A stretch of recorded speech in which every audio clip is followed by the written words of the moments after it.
आज एक बेहतरीन और मजबूत क्लोजिंग के लिए तैयार होते बाजार आखिरी 1.5 घंटे में इस मजबूती को बरकरार रख पाएंगे या फिर आएगी मुनाफा वसूली? क्या करें, कल की तैयारी कैसा रहेगा? बचे हुए 1.5 घंटे का ट्रेड रहेगा, फोकस इसी पर। स्वागत है आप सबका फाइनल ट्रेड में। नमस्कार, मैं हूं अनिल सिंघवी। और नमस्कार, मैं हूं दीपांशु भंडारी। और अनिल जी, आज सुबह आप कह भी रहे थे कि आज बाजार बढ़िया मूव दिखा सकता है और वही मूव आती हुई दिख रही है। डेज हाई पर है। शो की शुरुआत करते हैं सर, बताइए इस समय की बड़ी बातें क्या हैं?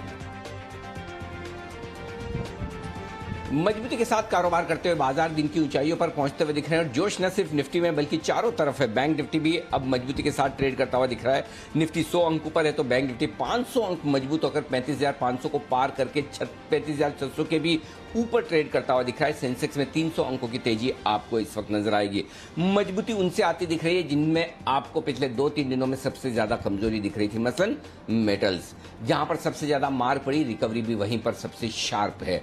बैंक्स जो अब तक कमजोर दिख रहे थे, आज भागते हुए दौड़ते हुए नजर आ रहे हैं। एनबीएफसी जो कमजोर थे, यहां पर तेजी होती दिख रही है। बजाज फिनसर्व ने मूड माहौल बदल दिया पूरे सेक्टर का। और इसके अलावा रियल एस्टेट शेयरों में भी आज अच्छी रिकवरी है। ये सारे इंडेक्स 1 से 2.5% तक की मजबूती आपको दिखा रहे हैं। और अब तक थोड़ा बहुत निफ्टी को नीचे गिरने में और मुश्किल समय में जिन्होंने साथ दिया, आईटी और एफएमसीजी, ये आज शांत है। इनके आराम करने का दिन है आज।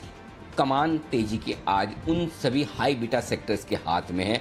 इन दोनों को छोड़कर निफ्टी के सारे सेक्टर्स आज मजबूत हरे निशान में आपको नजर आएंगे। डाउ फ्यूचर 70 अंक ऊपर है। यूरोप के बाजार 1/4% बढ़े। लेकिन आज की जो सबसे बड़ी कहानी है, जो सबसे बड़ी मजबूती वाली बात है, वो निफ्टी, सेंसेक्स और बैंक निफ्टी के बारे है। मिड कैप और स्मॉल कैप शेयरों के इंडेक्स को लाते हैं आपके सामने और वहां पर अगर आप देखेंगे तो आपको मजा आ जाएगा। आज जिस तरह की रिकवरी ब्रॉडर मार्केट में आई है, बढ़ने और गिरने वाले शेयरों की तादाद में आप जो फर्क देखेंगे, उससे आपको पता चलेगा कि बाजार का मूड माहौल किस तरह से बदलता हुआ दिख रहा है।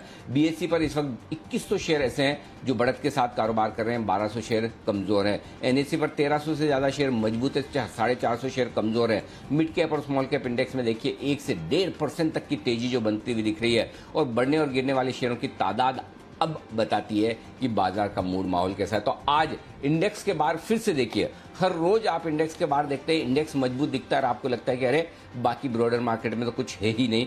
आज भी इंडेक्स के बाहर देखिए और आज आपको कुछ अलग नजर आएगा, बदली हुई सूरत तस्वीर नजर आएगी कि आज इंडेक्स के बाहर भी मजबूती है और इंडेक्स से कहीं ज्यादा मजबूती है। ये आपको साफ दिख रहा है। दीप, बिल्कुल सर, तो इंडेक्स में तो एक्शन है ही, पर इंडेक्स के बाहर फाइनली कई दिनों के अंडर परफॉर्मेंस के बाद आज तेजी आती हुई दिख रही है और डेज हाई पर ट्रेड कर रहे हैं सर। जो आज सुबह आप बात कर ही रहे थे कि एक बड़ी मूव बाजार की ड्यू है, वो आती हुई दिख रही है। बैंक्स लीड कर रहे हैं। अब यहां से क्लोजिंग तक और मोमेंटम बनते हुए देखेंगे या फिर ऊपरी स्तरों पर मुनाफा वसूली दिखती है? जिस तरह से आज का स्ट्रक्चर है, हर डिप पर खरीदारी हुई है सर। बड़ी बिकवाली आने की संभावना नहीं दिखती थी। देखिए, एक जो हल्का फुल्का दिन के दौरान का करेक्शन आपको चाहिए होता, वो आपको सुबह मिल गया। आज का इंडेक्स आप देखेंगे तो सुबह फिर से वही वाली कहानी थी। आप खुले 16,580-85 के आसपास, वहां से नीचे गए 16,500 के आसपास। हमने आपको कही था कि आज 16,500 16,600 आपकी ट्रेडिंग रेंज हो जाएगी और उसी पर सपोर्ट लेकर वापस घूम गए और 16,625 का जो हाई है वो अभी अभी आपके सामने है। अब यहां से ब्रेकआउट की तैयारी निफ्टी की होती दिख रही है। आखिरी 1.5 घंटे में जाने के पहले 16,600 को पार करके 16,625 630 ये आखिरी बाधा है। अगर ये पार करके आज निफ्टी टिक जाता है तो आज कल परसों तक आपको नया हाई आराम से बनते हुए दिखेगा, क्योंकि एक बड़े ब्रेकआउट की तैयारी। याद रहे, अब तक की सबसे हाईएस्ट, सबसे बेहतरीन क्लोजिंग दीप हमने जो देखी है निफ्टी पर, वो 16,614 की है 17 तारीख की। आज अगर उसके आसपास, उसके ऊपर बंद हो जाते हैं तो नेचुरली आप लाइफ टाइम हाई पर बंद हो रहे हैं, तो उसका मतलब आप समझ सकते हैं कि बाजारों की मजबूती। और सबसे बड़ी बात यह कि इस मजबूती में पूरा योगदान बैंक निफ्टी से भी आता हुआ दिखा है। बैंक निफ्टी भी हालांकि अपने क्रिटिकल लेवल की तरफ बढ़ रहा है। 35,675 से 35,850, ये 250 पॉइंट की रेंज बैंक निफ्टी की ऐसी है जो रुकावट की आखिरी जगह है, और एक बार 35,800 35,850 को पार करके बैंक निफ्टी बंद हो गया तो बैंक निफ्टी भी आपको उसी तरह के कमाल करते हुए दिखेगा जैसे कि निफ्टी करते हुए दिख रहा है। देखते हैं क्या कुछ होता है, लेकिन अगर आप पूछेंगे तो इसमें कोई डाउट नहीं, एक चीज कह सकता हूं, बाय ऑन डिप्स का मार्केट है। अगर आखिरी 1.5 घंटे में कुछ कमजोरी आती भी है तब भी वो खरीदारी का मौका देंगे, और बड़ी कमजोरी आएगी इसकी संभावना काफी कम दिखती है। बाकी थोड़ी देर में मैं आपको डेटा का विश्लेषण करके जरूर बताने वाला हूं। जी दीप। बिल्कुल सर, तो शानदार एक्शन बाजार में बनते हुए दिख रहा है। आज सुबह जैसे हमने चर्चा करी थी, डेज हाई पर है बाजार और बैंक्स का है पूरा सहारा। आइए फिर जानते हैं कौन से अहम इवेंट्स पर आपको रखनी है नजर, और आने वाले दिनों के लिए कौन से अहम इवेंट्स हैं और आज के खबरों वाले शेयर्स भी। मानसी और वरुण दोनों हमारे साथ हैं तैयार। मानसी, गुड आफ्टरनून, बताएं कौन से हैं इवेंट्स। Good afternoon Deepanshu. आज जिलेट आईटीडीसी के नंबर्स पर फोकस है। इसके अलावा वीडियोकॉन के एजीआर भुगतान के खिलाफ एयरटेल की याचिका पर सुप्रीम कोर्ट में सुनवाई है। 3 बजे का इवेंट इस पर नजर रहेगी। Gokaldas export authorise share capital बढ़ाने पर कंपनी विचार करेगी, तो इस बोर्ड मीट पर नजर है। एलआईसी आईपीओ मैनेजमेंट पर बैंक्स आज और कल दीपम के समक्ष प्रेजेंटेशंस देने जा रहे हैं। कुल मिलाकर 16 मर्चेंट बैंकर्स आईपीओ को मैनेज करने की रेस में है। अपने प्रेजेंटेशंस जो हैं वो दीपम के समक्ष आज और कल वो प्रेजेंट करते हुए दिखेंगे। भारतीय कंपनी रिन्यू पावर आज नेस्डैक पर लिस्ट होने जा रही है। इसके अलावा वित्त मंत्री का 2 दिवसीय मुंबई का दौरा जो आज से शुरू हो रहा है, आज शाम 5 बजे सीआईआई के साथ मुलाकात करने जा रही है वित्त मंत्री। कल बुधवार के दिन मंदाना रिटेल वेंचर्स के नतीजे आएंगे। कावेरी सीड बाईबैक पर बोर्ड बैठक में प्रेफरेंशियल इशू पर विचार होगा। ओके, ये है आपके लिए कुछ अहम इवेंट्स जहां पर आपको रखनी है नजर, आने वाले दिनों के लिए काफी इंपॉर्टेंट रहने वाले हैं। आइए एक बार जरा वरुण से भी जान लेते हैं कौन से खबरों वाले शेयर्स हैं जिन पर वो फोकस कर रहे हैं। वरुण, गुड आफ्टरनून, बताइए। गुड आफ्टरनून दीप। तो देखिए, जीएसएफसी के लिए हमने आपको जो खबर दी कि चीन के मेलामाइन पर जो एंटी डंपिंग ड्यूटी है वो लग सकती है, और डीजीटीआई ने 5 साल के लिए इसके लिए सिफारिश किया एंटी डंपिंग ड्यूटी के लिए। उसका इम्पैक्ट आपने जीएसएफसी पे देखा। वहीं गुजरात फ्लोरोकेमिकल्स के लिए भी हमने आपको एक अच्छी खबर दी कि रूस और कोरिया के पीटीएफई पर जो एंटी डंपिंग ड्यूटी है वो लग सकती है 5 साल के लिए, तो इसका इम्पैक्ट आपने इन दोनों स्टॉक्स पे देखा। मारुति आरसी भार्गव की तरफ से बयान आया है कि मौजूदा माहौल जो है वो कार इंडस्ट्री के लिए अनुकूल नहीं है और डबल डिजिट ग्रोथ के लिए मौजूदा माहौल जो है वो सही नहीं है। विकसित देशों के मुकाबले हमारे यहाँ जो रिकवरी है वो थोड़ी समस्या है, वो थोड़ी लेट हो रही है, और सही समय पे जो इलेक्ट्रॉनिक व्हीकल है उसको लॉन्च करेंगे। FY22 में 4,500 करोड़ के आसपास का केपेक्स का प्लान है। वही न्यूक्लियर सॉफ्टवेयर, यहाँ पे साउथ इंडियन बैंक के साथ इन्होंने करार किया है। रिटेल लेंडिंग में डिजिटल सोल्यूशंस के लिए करार जो है वो किया है। बजाज फिनसर्व, ये स्टॉक जोरदार तेजी दिखा रहा है।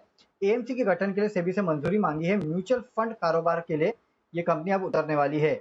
एशियन ग्रेनेटो राइट इशू के जरिए शेयर जारी करने के लिए बोर्ड ने मंजूरी दे दी है। आईटीसी, एलआईसी के जो प्रतिनिधि थे हेमंत भार्गव, उन्होंने बोर्ड से इस्तीफा दे दिया, स्टेप डाउन कर दिया उन्होंने। इसके अलावा टाटा पावर राजस्थान में 150 मेगावाट के सोलर प्लांट जो है इस कंपनी ने लॉन्च कर दिया है। जिंदल ड्रिलिंग ओएनजीसी से इस कंपनी को 350 करोड़ का ऑर्डर मिला है। एबीबी फरीदाबाद प्लांट में मैन्युफैक्चरिंग विस्तार जो है वो ये कंपनी करने वाली है। इन्फोसिस, यूके की यूसीएएस से 3 साल के लिए इस कंपनी को ऑर्डर मिला है। कोर टेक्नोलॉजी के लिए इस कंपनी ने ये ऑर्डर जो है उसका ऐलान किया है। ल्यूपिन, इस कंपनी को एक दवा के लिए यूके में एक दवा जो है इस कंपनी ने लॉन्च कर दी है। अस्थमा के इलाज में ये दवा जो है उसका इस्तेमाल होता है। धनलक्ष्मी बैंक, आरबीआई ने 27.5 लाख रुपए का जुर्माना लगाया इस कंपनी पे। और वंडरला हॉलीडेज, 1 सितंबर से वंडरला का जो कोची का अम्यूजमेंट पार्क है वो शुरू हो जाएगा, तो अनलॉक की तरफ वंडरला बढ़ चुका है। ये हैं वो सारे खबरें जिन पर आज एक्शन आपको दिखाया और आगे भी दिखेगा। आइए बढ़ते आगे। क्लोजिंग शो का पहला बिगुल फिर से वागले साहब के नाम, वागले का wonder.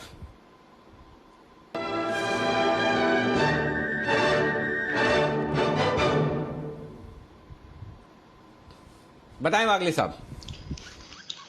Anil ji good afternoon, Deepanshu good afternoon. मेरा कॉल होगा बजाज फाइनेंस पे। वैसे मेरा ये स्टॉक ऑफ द वीक था, उसका 7,000 का टारगेट था, हमने 6,600 में दिया था, वो तो आ गया, लेकिन मुझे अभी भी इसमें मोमेंटम दिखाई देता है। मेरा 7,200 तक का टारगेट मैं एक्सपेक्ट कर रहा हूँ अगले 1 से 2 दिनों में। यहाँ पर बाय करें 7,000 के आसपास, और मे भी एक 20 रुपए की रेंज के नीचे आएगा तो ऐड करें। 6,910 का ये ट्रेडिंग कॉल है, स्टॉप लॉस होगा, और 7,200 का टारगेट 1 से 2 दिनों का व्यू। और मेरा डिस्क्लोजर ये है कि हमने हमारे क्लाइंट्स को भी यही भाव पे 7,000 के भाव पे ये कॉल दिया है।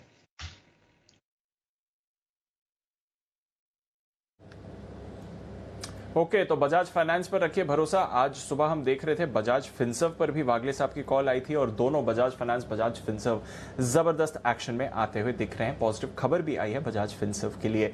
आइए चलते हैं सिमी जी के पास और जानते हैं उनका नॉन स्टॉप शेयर।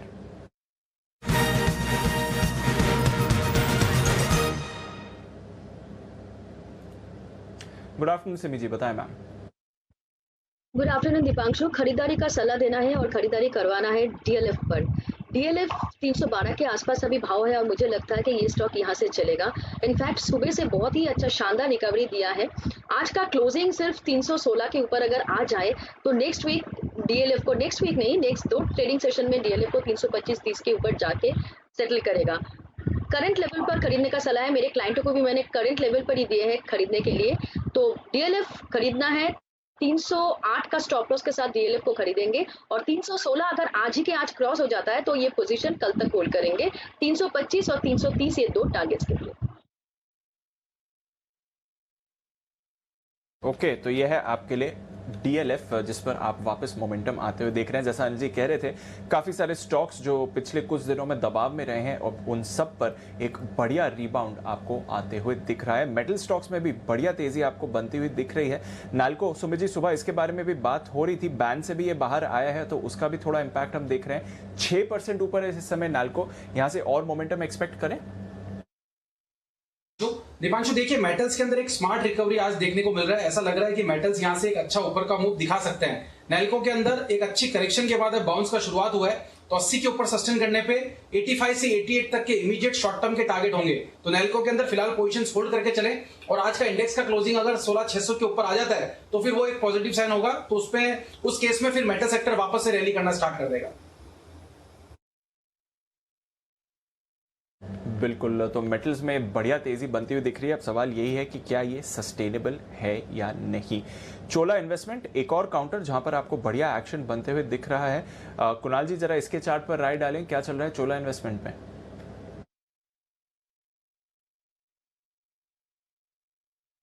देखिए, जिस तरह का चार्ट स्ट्रक्चर है दीपांशु, स्टॉक में हमने करेक्शन देखा, कुछ खास करेक्शन आया नहीं इसमें और निचले स्तरों पर एक बहुत मजबूत बेस बना हुआ है 480 के आसपास, वहीं से बाउंस आता हुआ दिख रहा है। मजबूत स्टॉक है, कोई खास बाजार की हलचल से इस पर असर नहीं पड़ता है। तो मेरी राय में जिनके पास है बिल्कुल बने रहें। 480 के नीचे अब एक स्टॉप लॉस रख लें और ऊपर मुझे लगता है कि जैसे 540 का लेवल टूटेगा तब इसमें एक जोरदार तेजी देखने को मिलेगी। तो होल्ड करने की राय है फिलहाल के। ओके, तो होल्ड करने की राय है और 540 तक के लेवल्स पर आपको रखनी है नजर। आइए चलते हैं वापस सुमित जी के पास, वो एक कॉल दे रहे हैं बिगुल सुमित का सुपरहिट।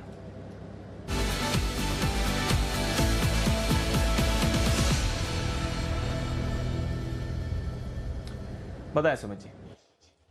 दीपांशु, बहुत दिनों के बाद ये स्टॉक में बाय का मोमेंटम बना है। स्टॉक का नाम है भेल, BHEL। 53 का अभी भाव है स्पॉट लेवल के हिसाब से। ऑप्शंस के इसके अंदर 53 वाला कॉल जो कि ₹1.05 पे अभी ट्रेड हो रहा है, इसको लेने का सलाह होगा।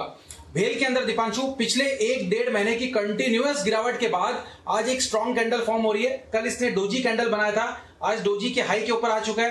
कल भेल ने 200 DMA लेवल टेस्ट किए थे और अभी वहां से बाउंस बैक दिखाने को तैयार है। भेल के अंदर मेरे को लग रहा है कि यहां से इस बाउंस बैक में ऊपर में मिनिमम 56 रुपया और ऊपर में 60 रुपए तक का मूव मार्केट्स में अगर तेजी जारी रही तो देखने को मिलेगा। नीचे में 50 रुपए 50 पैसे का स्टॉप लॉस लगाना है और भेल में खरीदारी करनी है। भेल में ऑप्शंस के जरिए 53 वाला कॉल जो कि अभी ₹1 पे ट्रेड कर रहा है, इसको लेने का सलाह रहेगा।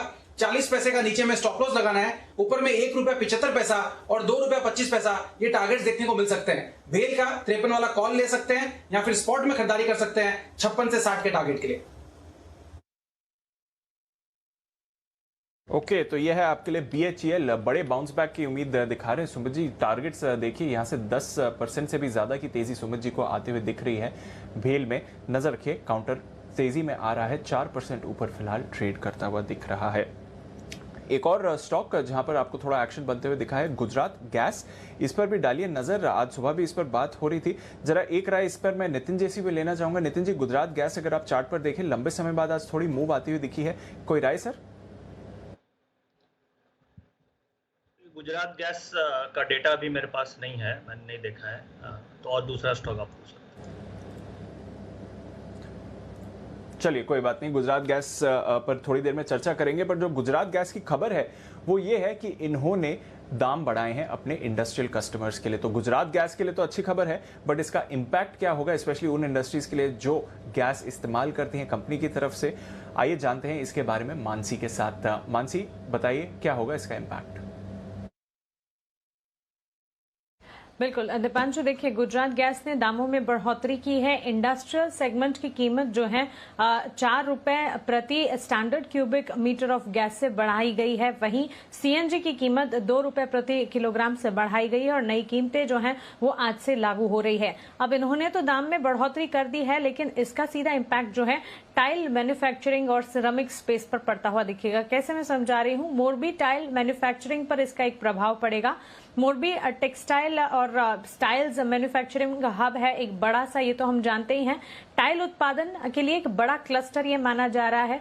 मोरबी सिरेमिक और टाइल इंडस्ट्री की रोजाना गैस की रिक्वायरमेंट जो है, गैस जो है एक रॉ मटेरियल के तौर पर इस्तेमाल किया जाता है यहाँ पर टाइल इंडस्ट्री में, और 65 से 68 लाख क्यूबिक मीटर रोजाना इनकी गैस की रिक्वायरमेंट है। तो इसी के चलते जब दामों में बढ़ोतरी होगी, इनके रॉ मटेरियल प्राइसेस सीधे तौर पर बढ़ते हुए देखेंगे हम। गैस कीमतों में बढ़त से मोरबी के टाइल मैन्युफैक्चरर पर यह असर देखने को मिलेगा। टाइल मैन्युफैक्चरर के पावर और फ्यूल खर्च जो है उसमें भी बढ़ोतरी की खबरें आई हैं। रॉ मटेरियल का खर्च बढ़ने से टाइल मैन्युफैक्चरर को नुकसान का भुगतान आगे करना पड़ सकता है और टाइल की कीमतों में भी हो सकता है कि आने वाले दिनों में बढ़ोतरी देखने को मिले। सिरेमिक टाइल इंडस्ट्री में बड़ी मात्रा में गैस कंजम्पशन की क्षमता है और गैस प्राइसेस का बढ़ना सीधे तौर पर एक इवेंचुअल इंपैक्ट के तौर पर आता हुआ दिख सकता है। अब गुजरात राज्य सरकार ने मोरबी के पास 500 हेक्टेयर जमीन में सिरेमिक पार्क बनाने को मंजूरी दे दी है और इस पार्क में गैस की बड़ी मात्रा में जरूरत होने की उम्मीद लगाई जा रही है। 2023 तक पूरी तरह से ये पार्क जो है तैयार हो जाएगा और गैस कीमतें बढ़ने से इन सभी यूनिट्स पर असर होना तय है। तो जैसे जैसे कभी भी गैस की कीमतें बढ़ती हैं, मोरबी के टाइल इंडस्ट्रियल सेक्टर पर जरूर असर पड़ता दिखता। इसी खबर के चलते Kajaria Ceramic, Cera Sanitaryware, Somany Ceramic, Exxaro Tiles, Asian Granito, Nitco, इन तमाम कंपनियों पर फोकस होना चाहिए। बिल्कुल, और आज इन कंपनीज पर हमने दबाव भी देखा है। हालांकि अब मिड कैप स्मॉल कैप से रिवाइवल आ रहा है तो इन काउंटर्स पर भी फोकस वापस आपको बढ़ते हुए दिख रहा है। बट इंटरेस्टिंग खबर है और नजर रखिए इसके इम्पैक्ट का। देखते हैं सिमी जी ने क्या और स्पॉट करा है इस समय बाजार में। चलते हैं उनके पास, सिमी के नॉन स्टॉप शेयर्स के लिए।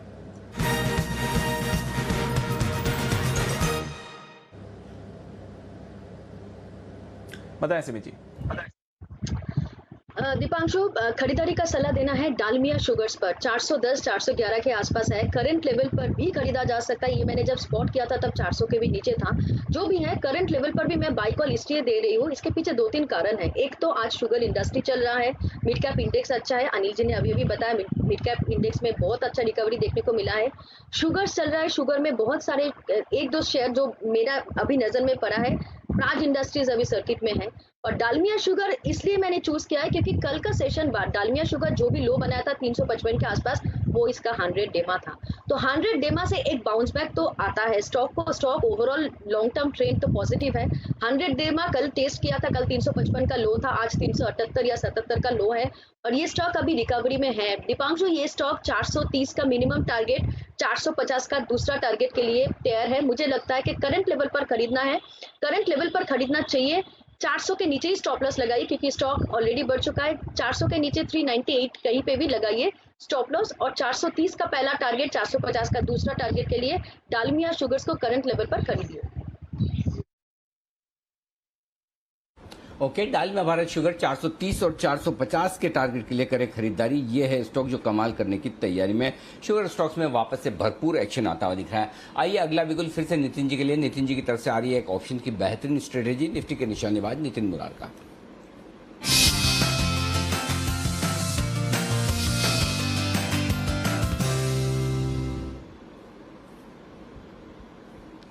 बताएं नितिन जी। अनिल जी, यहाँ पे हम लोग आईसीआईसीआई बैंक की 690 की कॉल ऑप्शन लेंगे, जिसका प्राइस 7.5-8 रुपये ऐसे मिलेगा आपको। ये स्लाइटली इन द मनी या एट द मनी कॉल हो गई, और इसका टारगेट करीब 15 रुपया रखना है। और ऐसा लग रहा है कि जो बैंक निफ्टी में आज रैली आई है, इसमें एचडीएफसी बैंक और आईसीआईसी बैंक इन दोनों ने मिलके ये जबरदस्त रैली बना रखी है। और सुबह से ही इन दोनों स्टॉक्स में बहुत तगड़ी बाइंग हो रही है। और एचडीएफसी बैंक ऑलरेडी मूव कर चुका है, आईसीआईसी बैंक जस्ट स्टार्ट हो रहा है मूव करना अब।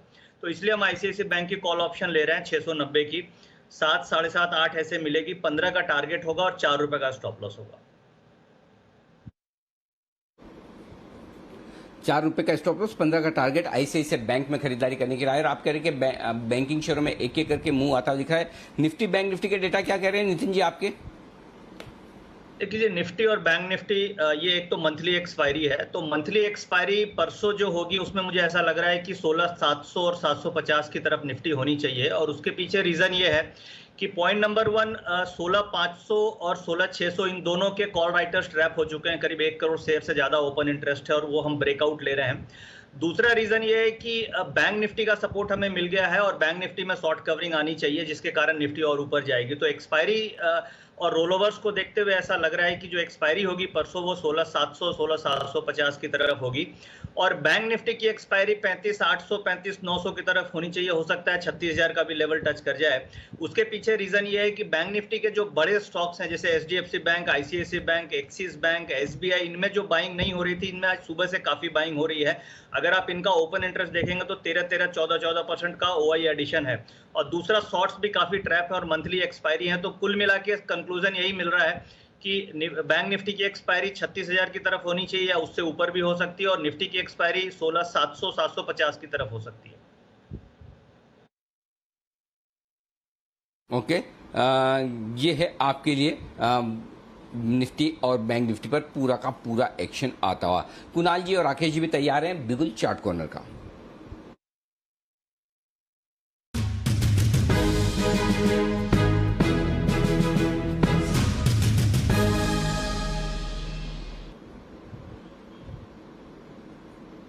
बताएं सर।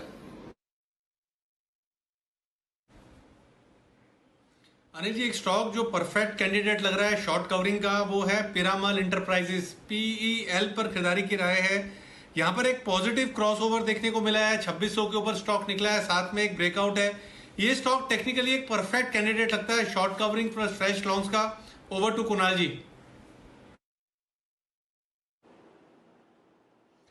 अरे जी, देखिए, जो क्वालिटी एनबीएफसीज हैं उसमें उनका कमबैक होता हुआ दिख रहा है। बजाज फिनसर्व, बजाज फाइनेंस में जो जबरदस्त तेजी है, उसके बाद अब पिरामल भी उसी लीग में शामिल होता हुआ दिख रहा है। करेक्शन पूरा हो गया है, ट्विजर बॉटम पैटर्न चार्ट पर बना है। इन स्तरों पर बाय करके चलने की हमारी राय है। स्टॉप लॉस रखना है 2530 रुपए पर, 2530 के स्टॉप लॉस से बाय करें पिरामल। पहला टारगेट 2725 रुपए का पहला टारगेट और 2775 रुपए का दूसरा बड़ा टारगेट है। तो पिरामल में छोटे टारगेट्स के लिए नहीं बल्कि बड़े मूव के लिए बाय करने की हमारी राय है। 2725 का पहला लक्ष्य होगा। ओके, तो ये है आपके लिए पिरामल एंटरप्राइजेज में एक करेक्शन पूरा करने के बाद ये स्टॉक भी तेज दौड़ लगाने की तैयारी में। एक बार 2850 तक भी गया था और उसके बाद 2500 के नीचे भी आया। अब फिर से मुंह देने को तैयार है सही लेवल से 2725, 2775 के टारगेट के लिए। केमिकल स्टॉक्स आज है भरपूर एक्शन में और आप देख सकते हैं न सिर्फ दीपक नाइट्राइट बल्कि बाकी कई सारे केमिकल शेयर ऐसे हैं जहां पर भरपूर तेजी होती दिख रही। क्यों और क्या वजह है, कितनी टिकाऊ है, बताने के लिए तैयार है आशीष चतुर्वेदी। और उसके बाद सेठी साहब भी हमारे साथ जुड़ने की तैयारी में। 2:30 बजे की स्ट्रेटेजी भी आपके लिए तैयार है, डेटा में पढ़ चुका हूं। लेकिन आशीष बताइए, केमिकल शेयरों में क्या हो रहा है? वेल सर, दरअसल अगर आप देखें तो एसीटोन और फिनॉल, इसकी जो कीमतें अंतर्राष्ट्रीय बाजारों में यहाँ पर भारी उछाल देखने को मिला है। कोरिया की जो कंपनी है TPCC, इसकी जो सप्लाई है यहाँ पर थोड़ी सी दिक्कतें आई हैं। इसका असर ग्लोबल मार्केट्स पर देखने को मिला और इस महीने की शुरुआत से अगर आप देखें तो एसीटोन की कीमतों में करीब 15% का उछाल देखने को मिला है। ट्रेंड अगर आप देखें तो लगातार कीमतें जो है बढ़ती जा रही है, एसीटोन की हो चाहे फिनॉल की हो, कीमतों में बड़ा उछाल है, उसका एक असर देखने को मिल रहा है। ट्रेंड में आपके सामने रखता हूं। सबसे पहले एसीटोन की जो कीमतें 1 अगस्त को $780 प्रति टन के आसपास थी, जो कि 15 अगस्त को बढ़कर होगी 860 और 20 अगस्त को यानी जो रिसेंट आंकड़ा है वो देखें तो 895। और माना जा रहा है कि यहाँ से क्योंकि जो सप्लाई की दिक्कतें इतनी जल्दी हल नहीं होंगी तो कीमतें अंतर्राष्ट्रीय बाजारों में और बढ़ती हुई नजर आ सकती हैं। तो इसका ही असर देखने को मिल रहा है। तमाम केमिकल स्पेस के जो स्टॉक्स हैं वहां पर तेजी देखी जा रही है। हिंदुस्तान ऑर्गेनिक केमिकल्स इस स्टॉक पर खास फोकस रखिए, क्योंकि यहाँ पर देखें तो मेजोरिटी आय जो है इनकी इसी केमिकल से आती है, तो इसका एक बेनिफिट देखने को मिल रहा है। स्टॉक में अगर आप देखें तो 20% की तेजी भी देखने को मिल रही है। दीपक नाइट्रेट काफी तेज था, अब थोड़ा सा ऊपरी तरफ से नीचे आया है। और यहाँ पर भी अगर आप देखें तो फिनॉल केमिकल से इनकी करीब 58% आय आती है। तो ये दो स्टॉक्स पर खास फोकस रहेगा अनिल जी, और इसी खबर के चलते हम देख रहे हैं कि केमिकल स्टॉक्स में बढ़िया तेजी देखी जा रही है। ओके, तो केमिकल स्टॉक्स में जबरदस्त तेजी होती हुई दिख रही है। एसीटोन बनाने वाली कंपनियां ऐसी है जिनके लिए बड़ा एक्शन वाला वक्त होता दिख रहा है, और ये स्टॉक देखिए HOCL जैसा स्टॉक 20% के ऊपरी सर्किट पे है। दीपक नाइट्राइट जैसा स्टॉक 1.5-2% मजबूती के साथ ट्रेड करता हुआ दिख रहा है। यहाँ पर भरपूर तेजी के आसार बनते हुए दिख रहे हैं। ये स्टॉक है एक्शन में पूरी तरह से आपके लिए, और यहीं पर खरीदारी होती हुई दिख भी रही है। इसी पर एक बार राय ली जाए। दीपक नाइट्राइट, जरा वागले साहब इसके चार्ट्स देखिए, दीजिए अपनी राय। अनिल जी, ये स्टॉक में मॉर्निंग में जो मोमेंटम था वो ऊपर में फिसल आउट हो गया। 2140 का एक रेजिस्टेंस है, वहीं से घुमा है 2140-50 से। अभी 2093 के लेवल पे मेरा न्यूट्रल है, बेचने की तो ऑब्वियसली सलाह नहीं, बट इंट्राडे या एक दिन का मोमेंटम में 2150 पर निकल के बाद ही बाय करने की सलाह दूंगा। और अगर ये 2050 ब्रेक करता है तो ये वीक होगा, फिर एक 100 पॉइंट की मंदी आ सकती है, नीचे जा सकता है, जो मेरा मानना नहीं है। बिल्कुल, तो थोड़ा रेंज से बाहर निकलने दे, फिर आप और एक्शन की उम्मीद करें। पर इस बीच आप बढ़िया एक्शन देख रहे हैं बाजार पर। 56,000 के पार इस समय आपको सेंसेक्स आते हुए दिख रहा है। 35,700 को कंफर्टेबली निफ्टी ने क्रॉस किया, बल्कि अब 35,750 पर आ गया है, और 16,600 के ऊपर तो निफ्टी आराम से होल्ड कर ही रहा है। तो डेज हाई पर है बाजार और एक्शन और बढ़ रहा है। थोड़ी देर में जानेंगे अनिल जी से उनकी स्ट्रैटेजी, क्या व्यू रखना है आपको बाजार पर। और उससे पहले सुमित जी दे रहे हैं कैश का ऑप्शन, चलते हैं उनके पास।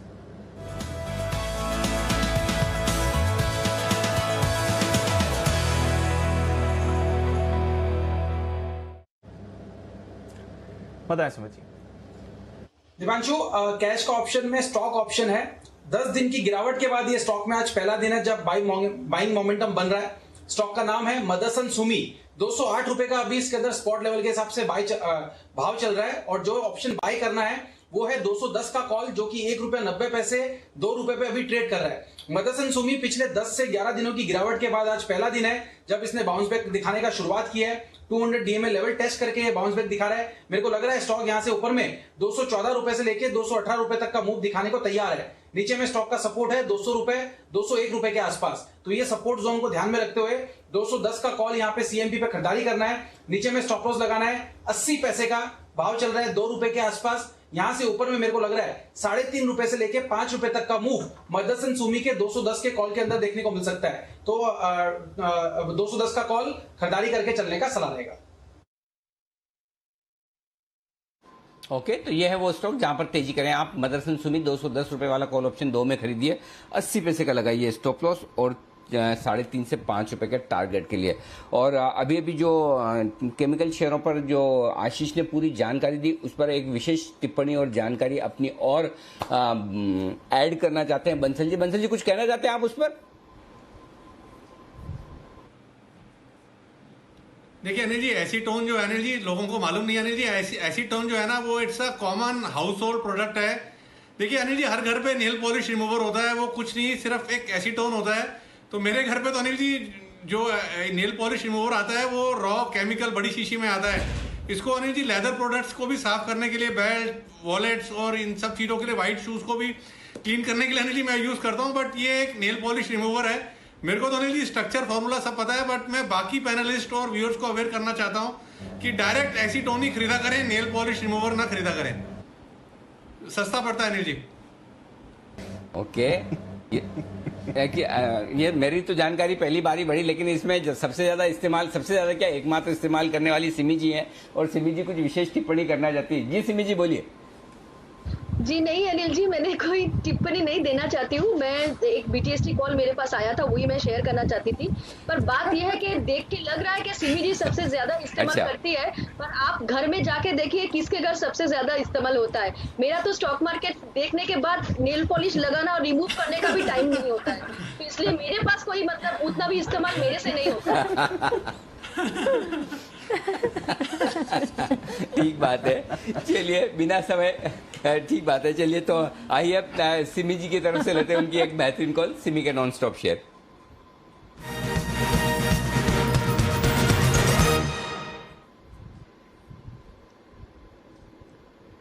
बताएं सिमी जी। अनिल जी, सुबह आज टाटा स्टील में खरीदारी का कॉल दिया था। मेरा देने के बाद थोड़ा बहुत लोअर लेवल पर आ रहा था, पर अभी ये रिकवर करके एकदम मेरा 2 टारगेट हासिल हो चुका है। 1410 का मेरा पहला टारगेट वो हासिल हो चुका है, अभी 1419 के आसपास है। तो मुझे लगता है कि 1419 के आसपास शायद मेरा सेकंड टारगेट था। ये स्टॉक अनिल जी मुझे लगता है कि करंट लेवल से खरीद कर ये लेके जाइए, क्योंकि जो गैप इसने छोड़ के आया था, ये गैप पूरा फिलअप हो जाएगा। ये गैप करीब 1447 के आसपास है। यहाँ से शुरू हुआ था गैप 2 दिन पहले, और इसका जो अपर गैप का जो अपर बाउंड्री है वो 1472 के आसपास है। तो 1447 से 1472 पूरा फिलअप होने का चांसेस पूरा है। करंट लेवल पर खरीदने का सलाह होगा। 1400 के नीचे स्टॉप लॉस लगाएंगे और 1425 के ऊपर रहेगा तो इसको जरूर कैरी करके ले जाएंगे। इनफैक्ट ये 1410 के ऊपर कल का हाई के ऊपर अभी मेंटेन कर रहा है। यही इसके लिए खास बात है कि आगे लेके जाने के लिए यही जो मेरा व्यू है यही काफी है।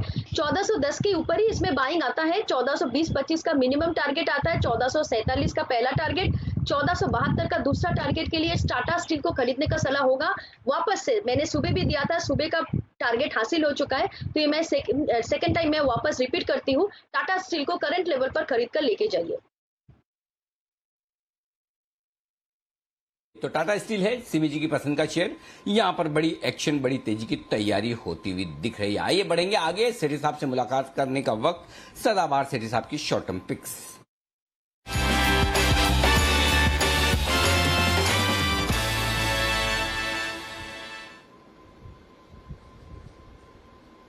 बताएं सेठी साहब। Good afternoon Anil ji, good afternoon Deepanshu. देखिए अनिल जी, आज 2 कॉल्स हैं और दोनों स्टॉक्स मिड कैप स्टॉक्स है कैश मार्केट सेगमेंट के।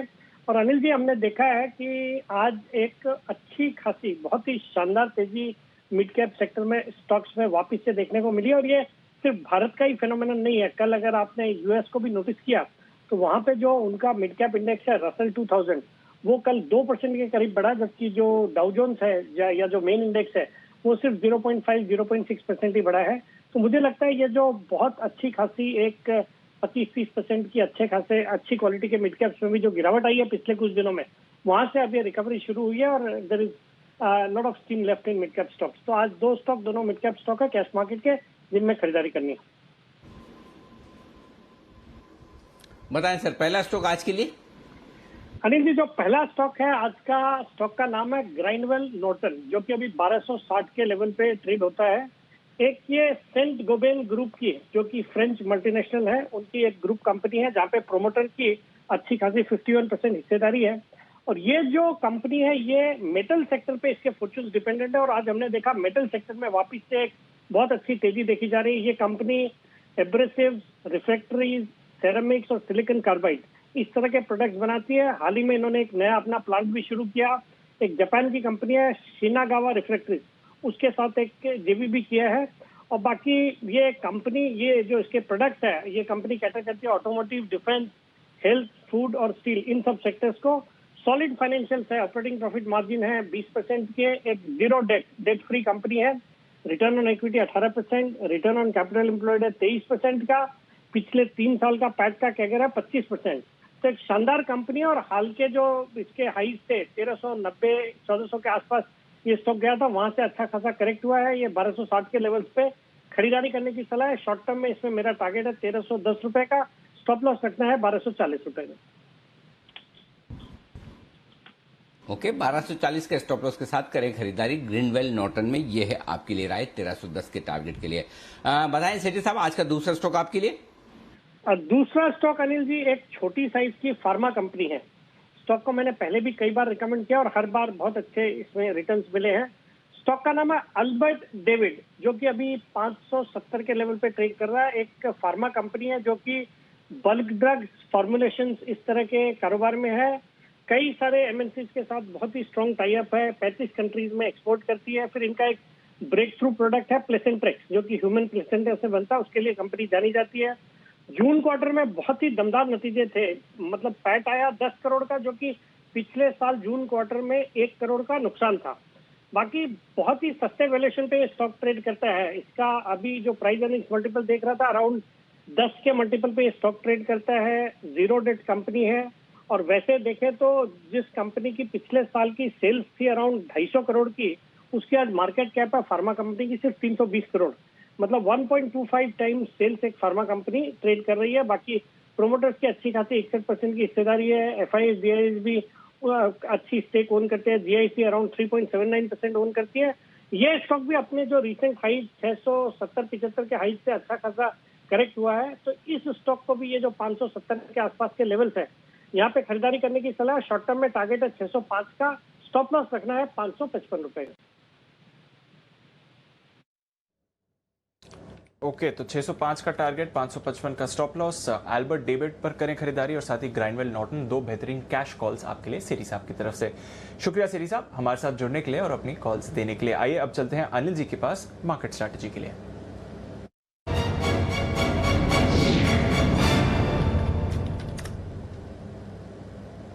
अनिल जी, ग्लोबल मार्केट्स का पूरा सहारा है डाउ फ्यूचर्स। ऑफ कोर्स सुबह हम देख रहे थे सेंचुरी लगाकर ट्रेड कर रहा था, अभी भी पॉजिटिव है, हालांकि थोड़ा वहां से हल्का हुआ है, बट 60 पॉइंट्स ऊपर ही है डाउ फ्यूचर्स। नैस्डैक फ्यूचर्स कल नए रिकॉर्ड्स लगाने के बाद आज भी अगर आप देखें तो 1.5% आपको ऊपर ही नैस्डैक फ्यूचर्स आते हुए दिख रहे हैं। यूएस की 10 साल की बॉन्ड यील्ड एकदम स्टेबल है, 1.26% के आसपास, कोई परेशानी वहां पर नहीं है। यूरोप में थोड़ा मिला जुला कारोबार है अनिल जी, बट बहुत ही छोटी रेंज में वहां पर ट्रेड हो रहा है। और एशिया की बात करें तो यहां पर भी आज आपने जबरदस्त एक्शन देखा, 2.5% का उछाल हांगकांग में था, और साथ ही चाइना और जापान भी 1% ऊपर ही रहे। बताएं सर, क्या करना चाहिए? दीप, देखिए तेजी की पोजीशन बरकरार रखने में कोई हर्ज नहीं, लेकिन आप थोड़े से डेंजर जोन की तरफ आ गए हैं, एकदम हायर रेंज पर हैं। 16,625, 16,700 निफ्टी की हायर रेंज है। अगर रुकना है तो आखिरी बाधा यही है रुकने के लिए, जहां पर निफ्टी इस वक्त है। और बैंक निफ्टी 35,800, 35,900 के आसपास ये रुकने के लिए आखिरी पड़ाव है जहां पर रुकने वाला है। और हम आज बात कर भी रहे थे कि 35,800, 35,850 के ऊपर बंद होगा तो एक नए रेंज में पहुंच जाएगा। और अगर 16,625, 630 के ऊपर बंद होता है निफ्टी तो नए हाइज की तरफ पहुंचेगा। तो वैसे देखा जाए तो कहीं कोई समस्या नहीं है। अगर आपके पास लॉन्ग पोजीशन है 100% आप होल्ड करिए। अगर आप फ्रेश खरीदारी करना चाहते हैं तो ही सोचना है कि आप क्या क्लोजिंग इन लेवल के ऊपर दे रहे हैं या फिर आखिरी 1 घंटे में। तो कल के लिए या फ्रेश एंट्री के लिए इंतजार करेंगे 3.20 का, 3.20 पर डिसाइड करेंगे, क्योंकि 2 दिनों से अमेरिकी बाजारों में भी भरपूर तेजी हुई। आज डाउ फ्यूचर हल्के रहे निशान में, तो थोड़ी बहुत प्रॉफिट बुकिंग अगर आ जाए तो आ भी सकती, कोई बड़ी बात नहीं। वहां पर भी लाइफ टाइम हाई के आसपास मार्केट है, तो फ्रेश एंट्री के लिए आप थोड़े लेट हैं। इनफैक्ट ये रेंज ऐसी है जहां पर प्रॉफिट बुकिंग आना लाजमी है, मेक और ब्रेक लेवल है, तो क्लोजिंग का इंतजार करेंगे 3.20 का। लेकिन इसका मतलब ये नहीं कि आप बहुत ज्यादा कमजोर होंगे, और क्यों नहीं होंगे वो मैं रीजन बता दूं डेटा के साथ में। पहला, अब आपके लिए जो रेंज शिफ्ट होती दिख रही है वो ऊपर की तरफ 16,565, 16,600 स्ट्रॉन्ग सपोर्ट का काम करेगा बचे हुए समय के लिए। और क्यों करेगा वो समझ लीजिए। 16,600 के कॉल्स पर हाईएस्ट ओपन इंटरेस्ट है 57 लाख शेयरों का। आप आखिरी 1 घंटे में उसके पार निकल कर टिके हुए, यानी कि शॉर्ट कवरिंग और होगी। और अगर मैं आपको एक डेटा दूं तो आप चौंक जाएंगे दीप।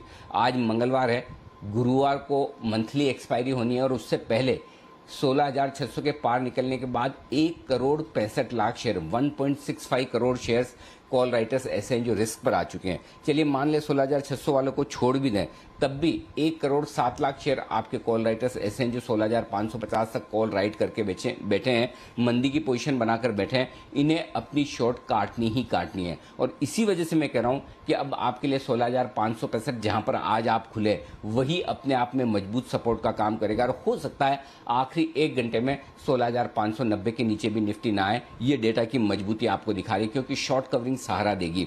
तो उस लिहाज से अगर आप एग्रेसिव ट्रेडर हैं तो आज खरीदें 16,700 के टारगेट के लिए, 16,690, 16,700 के टारगेट के लिए। और अगर आप शांति से खरीदना चाहते हैं तो 320 पर खरीद लें, मिस हो जाए कोई बात नहीं, लेकिन एंट्री मेक और ब्रेक पॉइंट वाली है, इसलिए ये ध्यान में रखना जरूरी है। 16,614 के ऊपर जैसे आप बंद होंगे, लाइफ टाइम हाई क्लोजिंग होगी। तो निफ्टी तो कभी कमजोर था ही नहीं, किसी भी दिन हुआ ही नहीं, आज भी नहीं है, मजबूती का रुझान है। तेजी की पोजीशन को बरकरार रखें। फ्रेश एंट्री करने के लिए थोड़ा सा नीचे मिले 16,590 बहुत ही बढ़िया लेवल है, वहां पर एंटर कर लें। अभी करें तो नीचे में ऐड करने के लिए जगह रखें, वो आपके लिए ठीक रहेगा। क्लियर कट ये व्यू है।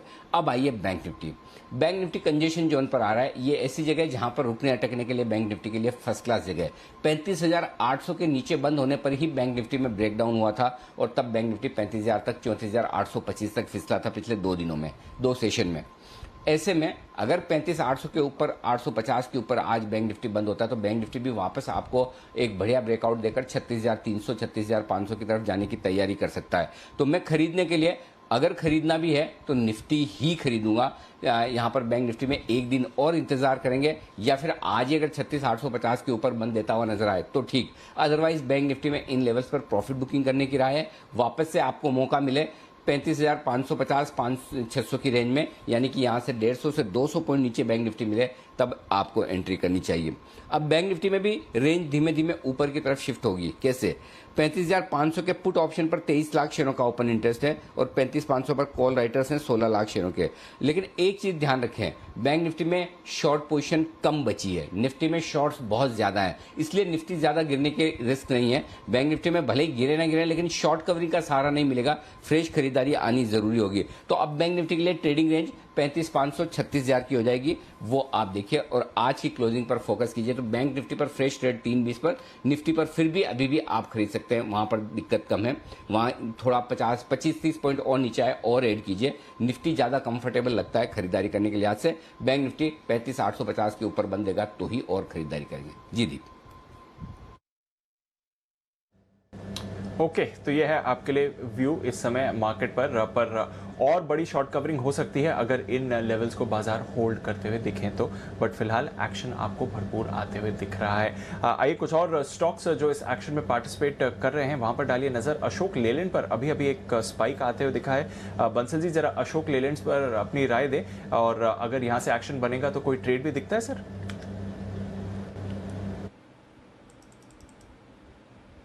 देखिए दीपांशु, एक स्पाइक जरूर आया है, नीचे में एक सपोर्ट लिया है स्टॉक ने, और एक अब जिनके पास है उनके लिए स्टॉप लॉस बड़ा नियर बाय है, 118 का स्टॉप लॉस है, और ऊपर में 121.5, 122 के लेवल्स देखने को मिल सकते हैं। दीपांशु, जिनके पास है वो इसको होल्ड करें, एल्स नई खरीदारी के लिए दूसरी तरफ देखना चाहिए। एक और स्टॉक जिसमें अपमूव आ रहा है वो है भारत इलेक्ट्रॉनिक्स, वो ज्यादा अच्छा लग रहा है as compare to Ashok Leyland. तो नई पोजिशंस के लिए BEL के साथ जाने की राय होगी। ओके, तो नई पोजीशंस के लिए BEL पर आप व्यू बना सकते हैं, ये है बंसल जी की राय। बट ढेरों मिड कैप स्मॉल कैप्स आपको वापस एक्शन में आते हुए दिख रहे हैं। और अनिल जी, अभी हम मार्केट की बात कर रहे थे तो एक ये भी सवाल मन में आ रहा था कि स्पेशली वो लोग जो पिछले कुछ दिनों से परेशान हैं, पिछले 10 दिनों में मिड कैप स्मॉल कैप्स में जो करेक्शन हुआ है उससे परेशान है, क्या करें? कुछ स्टॉक्स जिसमें शायद अटक गए हैं, या फिर कुछ स्टॉक्स जहां पर अभी भी मुनाफे में है, एग्जिट करें उन्हें, या फिर ये जो गिरावट आई है फ्रेश एंट्री का मौका है? जरा उनके लिए भी थोड़ी सलाह दें सर, जो मिड कैप स्मॉल कैप की गिरावट से परेशान थे सर।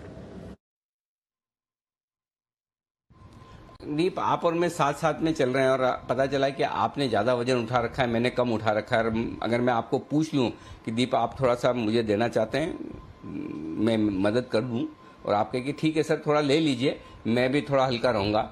अगर वैसी सिचुएशन है कि ज़रूरत से ज़्यादा आपने अपने ऊपर डाल रखा है, ज़रूरत से ज़्यादा पोजीशन ले रखी है और बाजार ऊपर आए तो कंफर्टेबल हो जाएं।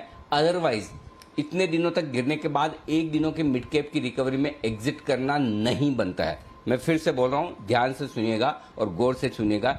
एक दिनों की रिकवरी में एग्जिट करना नहीं बनता है।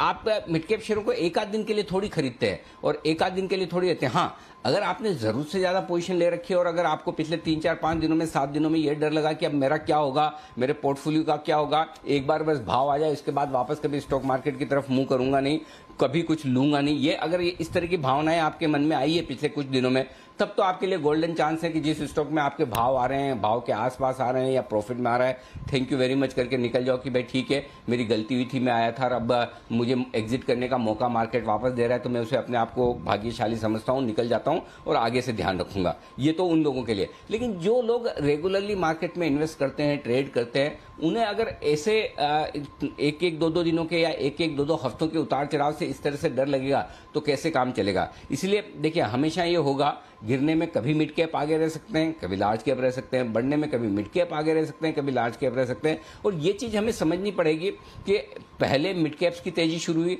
तो करेक्शन भी मिड कैप में पहले आया, फिर उसके बाद लार्ज कैप बाद में भागे, हाइज बाद में बने, तो लार्ज कैप थोड़ा सा पीछे से गिरे बाद में है। ऐसे में ये जरूरी नहीं कि कोई एक ट्रेडिंग पैटर्न ऐसा हो कि पहले निफ्टी के स्टॉक ही गिरेंगे, फिर मिड कैप ही गिरेंगे, फिर स्मॉल कैप ही गिरेंगे। कभी भी कुछ भी पैटर्न इस तरह से बदल सकता है। ये आपके हमारे किसी के हाथ में है नहीं। आपके हमारे हाथ में सिर्फ एक ही चीज है दीप, और वो है रिस्क मैनेजमेंट। तो मेरा कहना ये कि एक दिन की रिकवरी में ये मत सोचिए कि बस बहुत भाग गए ये मिड कैप स्मॉल, ये कुछ नहीं हुआ है। फिर से मैं आपको फिर से कह रहा हूं, और पिछले 3 दिनों से भी लगातार दीप आपने जब जब पूछा है मैंने एक ही चीज कही कि जो क्वालिटी मिड कैप स्टॉक, चाहे हमने एसआईपी में रिकमेंड किया हो, चाहे कहीं किसी और जगह से आपने सुनकर खरीदे हो, 20-25% से 30%, 35% अगर वो करेक्ट हो चुके हैं रिकमेंडेशन प्राइस से, तो डेफिनेटली आपको एवरेज करना चाहिए। अगर आपकी ताकत रही, आप एंट्री कर पाए, एवरेज कर पाए, और उसमें 15%, 20% आपको बनता हुआ दिखता है आज अगले 1-2 दिनों में, डेफिनेटली वहां प्रॉफिट बुक करिए। वहां पर प्रॉफिट बुक करना चाहिए जहां आपकी नीचे के लेवल पर एंट्री हुई है। अगर आपके ऊपर के लेवल के फंसे हुए मिड कैप्स हैं और अभी भी भाव नहीं आए हैं और आपको डर है, तो मुझे नहीं लगता कोई हड़बड़ी और जल्दबाजी करने की जरूरत है। इस बाजार में क्या खराबी है? मतलब अगर सिर्फ यही खराबी है कि बाजार हर रोज नहीं बढ़ता, तो फिर खराबी बाजार में नहीं, आप में हमारे में है। करेक्ट, हर रोज बढ़ ही नहीं सकता, बीच बीच में वो शार्प करेक्शन ऐसे आएंगे ही आएंगे जो आपका हमारा कॉन्फिडेंस हिला देंगे। और दिक्कत सबसे बड़ी क्या होती है? दिक्कत दीप सबसे बड़ी है कि हर एक ट्रेडर को सबसे टॉप भाव में बेचना है और सबसे बॉटम भाव में खरीदना है। उनको 16,700 पे फुल एग्जिट कर लेना है और 16,375 फुल एंट्री करना है। मैं इंडेक्स की बात कर रहा हूँ, इंडेक्स तो फिर भी आसान है, स्टॉक्स में और भी मुश्किल काम है, और वो सिंपली पॉसिबल है नहीं। इसलिए मेरा ये मानना है कि आप जो सवाल मुझे पूछ रहे हैं कि क्या मिड कैप और स्मॉल कैप शेयरों में एग्जिट कर लेना चाहिए, मेरा जवाब क्लियर कट, साफ, एकदम 2 शब्दों में ना है। बिल्कुल कोई हड़बड़ी। एक दिन के रिकवरी में यह मत सोचिए कि बस एक दिन के ही चलना था, हो गया। आराम से होल्ड करिए। हाँ, सिर्फ एक चीज कहूंगा, अगर आपको लगा पिछले हफ्ते 2 हफ्तों में कि मैंने जरूरत से ज्यादा पोजीशन ले रखी थी, इतनी मेरी कैपेसिटी के बाहर की है, इतना नीचे अगर कभी इंडेक्स आ जाए तो मेरे रिस्क फिर से आएगा। हर हफ्ते एक झटका देता है, हो सकता है इस हफ्ते भी एक झटका फिर से लगे।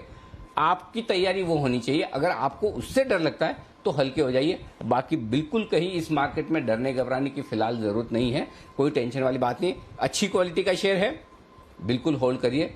लिमिट में आपने खरीद रखा है, बिल्कुल होल्ड करिए। ये 2 कंडीशन अगर आप पूरी करते हैं तो आपको कोई औने पौने दामों में अपनी शेयर फेंक के जाने की जरूरत नहीं। जी जी,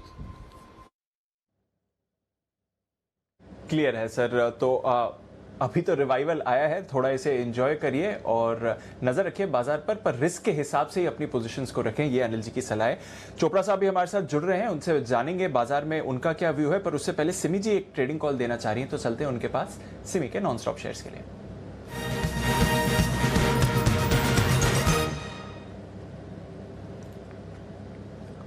पता है सिमी जी, दीपांशु, आज बहुत दिनों के बाद मेटल्स में अच्छा खरीदारी देखने को मिला है और पूरा मेटल सेक्टर जितना अच्छा रिकवरी दिया है, देख के कॉन्फिडेंस वापस आ रहा है। दीपांशु, मुझे लगता है कि अभी पहले हिंडाल्को ने गैप फिलअप प्रोसेस चालू किया था, जो गैप छोड़ के आया था हिंडाल्को फिलअप कर रहा है। अभी वेदांता को नजर में रखना पड़ेगा। 285-286 के आसपास वेदांता अभी ट्रेड कर रहा है दीपांशु, और मुझे लगता है कि यहाँ पे भी जो गैप इसने छोड़ के आया था, ये गैप भी फिलअप होगा। वो गैप फिलअप होने के लिए वेदांता को 292-93 के आसपास जाना पड़ेगा। ये जाएगा भी, क्लियर भी करेगा और 300 के आसपास भी जाएगा। कॉन्फिडेंस है, बहुत कॉन्फिडेंस है दीपांशु। ऐसा रिकवरी, कल का सेंटिमेंट एक बार याद कीजिए, जब एक 24 घंटा पहले यहाँ पे कैसा मतलब लग रहा था चारों ओर कि कोई खरीदने वाला कुछ मार्केट में है ही नहीं और आज मार्केट में कोई बेचने वाला भी नहीं है। तो ऐसे ही सेंटिमेंट चेंज हो जाता है। कल मेटल में कोई भी बाई कॉल नहीं दे रहा था और आज बाई कॉल्स मेटल्स में भी आएगा क्योंकि मेटल्स में अच्छा रिकवरी आया है। हो सकता है लीडर से आया है, टाटा स्टील से आया है, पर सारे मेटल्स चलेगा। मुझे लगता है कि वापस से मोमेंटम देखने को मिलेगा। करंट लेवल पर वेदांता को खरीदने का सलाह होगा। 292-93 का छोटा सा टारगेट मैंने सिर्फ इंट्राडे के लिए रखा है और मैं यही मतलब उम्मीद करूंगी कि 292-93 का हाई अगर डे एंड में क्रॉस हो जाता है तो ये वेदांता कल तक 300 का हाई दिखा देगा। और अगर ये 292-93 का हाई आज क्रॉस ना भी करे तो भी वेदांता करंट लेवल से बाई करके होल्ड किया जा सकता है क्योंकि मुझे लगता है कि इस बार का शॉर्ट कवरिंग में मेटल को अच्छा जगह पे वापस लेके आएगा। तो करंट लेवल पर वेदांता को खरीदने का सलाह है। मैं 285 में दिया था, अभी 288 के आसपास है। मेरा स्टॉप लॉस 278 था। अभी स्टॉप लॉस को थोड़ा सा रेज करना है। 282 का स्टॉप लॉस के साथ मैं होल्ड करने का सलाह दूंगी। मुझे लगता है कि मिनिमम 300 का टारगेट वेदांता में आना चाहिए। ओके, तो वेदांता पर रखिए नजर। मेटल्स में आ रही है दमदार शॉर्ट कवरिंग और करेक्शन के बाद अब अट्रैक्टिव लग रहे हैं। वेदांता बाउंस के लिए तैयार है। आज तो वायदा कारोबार के बैन से भी बाहर आया है। देखिए 5% ऊपर फिलहाल ट्रेड करते हुए दिख रहा है। एक बिगुल राकेश जी, कुणाल जी के लिए चार्ट कॉर्नर का।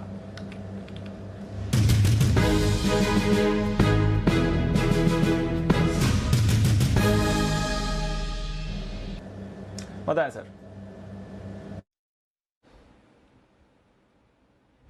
दीपांशु, हमारी खरीदारी की राय है अदानी पोर्ट पर खरीदारी की राय है। इस पे देखें तो कल के सत्र में एक ब्रेकडाउन देखने को मिला था। कल के हाइस के ऊपर निकल रहा है, कल के लोस के नीचे गया नहीं। एक पॉजिटिव क्रॉसओवर है, क्लियर कट केस ऑफ एक बेयर ट्रैप वाला केस बना रहा है। एक अच्छी short covering plus fresh longs का कैंडिडेट है। ओवर टू कुणाल जी। देखिए अडानी ग्रुप स्टॉक्स में दोबारा एक चाल बनती हुई दिख रही है दीपांशु। काफी शॉर्ट कवरिंग की गुंजाइश है, काफी वीकेंड के शॉर्ट्स भी यहां पर हैं। अडानी पोर्ट्स में हमारी खरीदारी की राय है। बुलिश थ्रस्टिंग पैटर्न आज के चार्ट पर बनता हुआ दिख रहा है। बाय करके चलें, 680 रुपए पर स्टॉप लॉस रख लें। स्टॉक 725 से पहले नहीं रुकना चाहिए, तो 725 पहला टारगेट, 740 दूसरा टारगेट। खरीदारी करें अडानी पोर्ट्स। एक एक करके सारे स्टॉक्स पार्टिसिपेट कर रहे हैं और बाजार में तेजी भी और बढ़ रही है।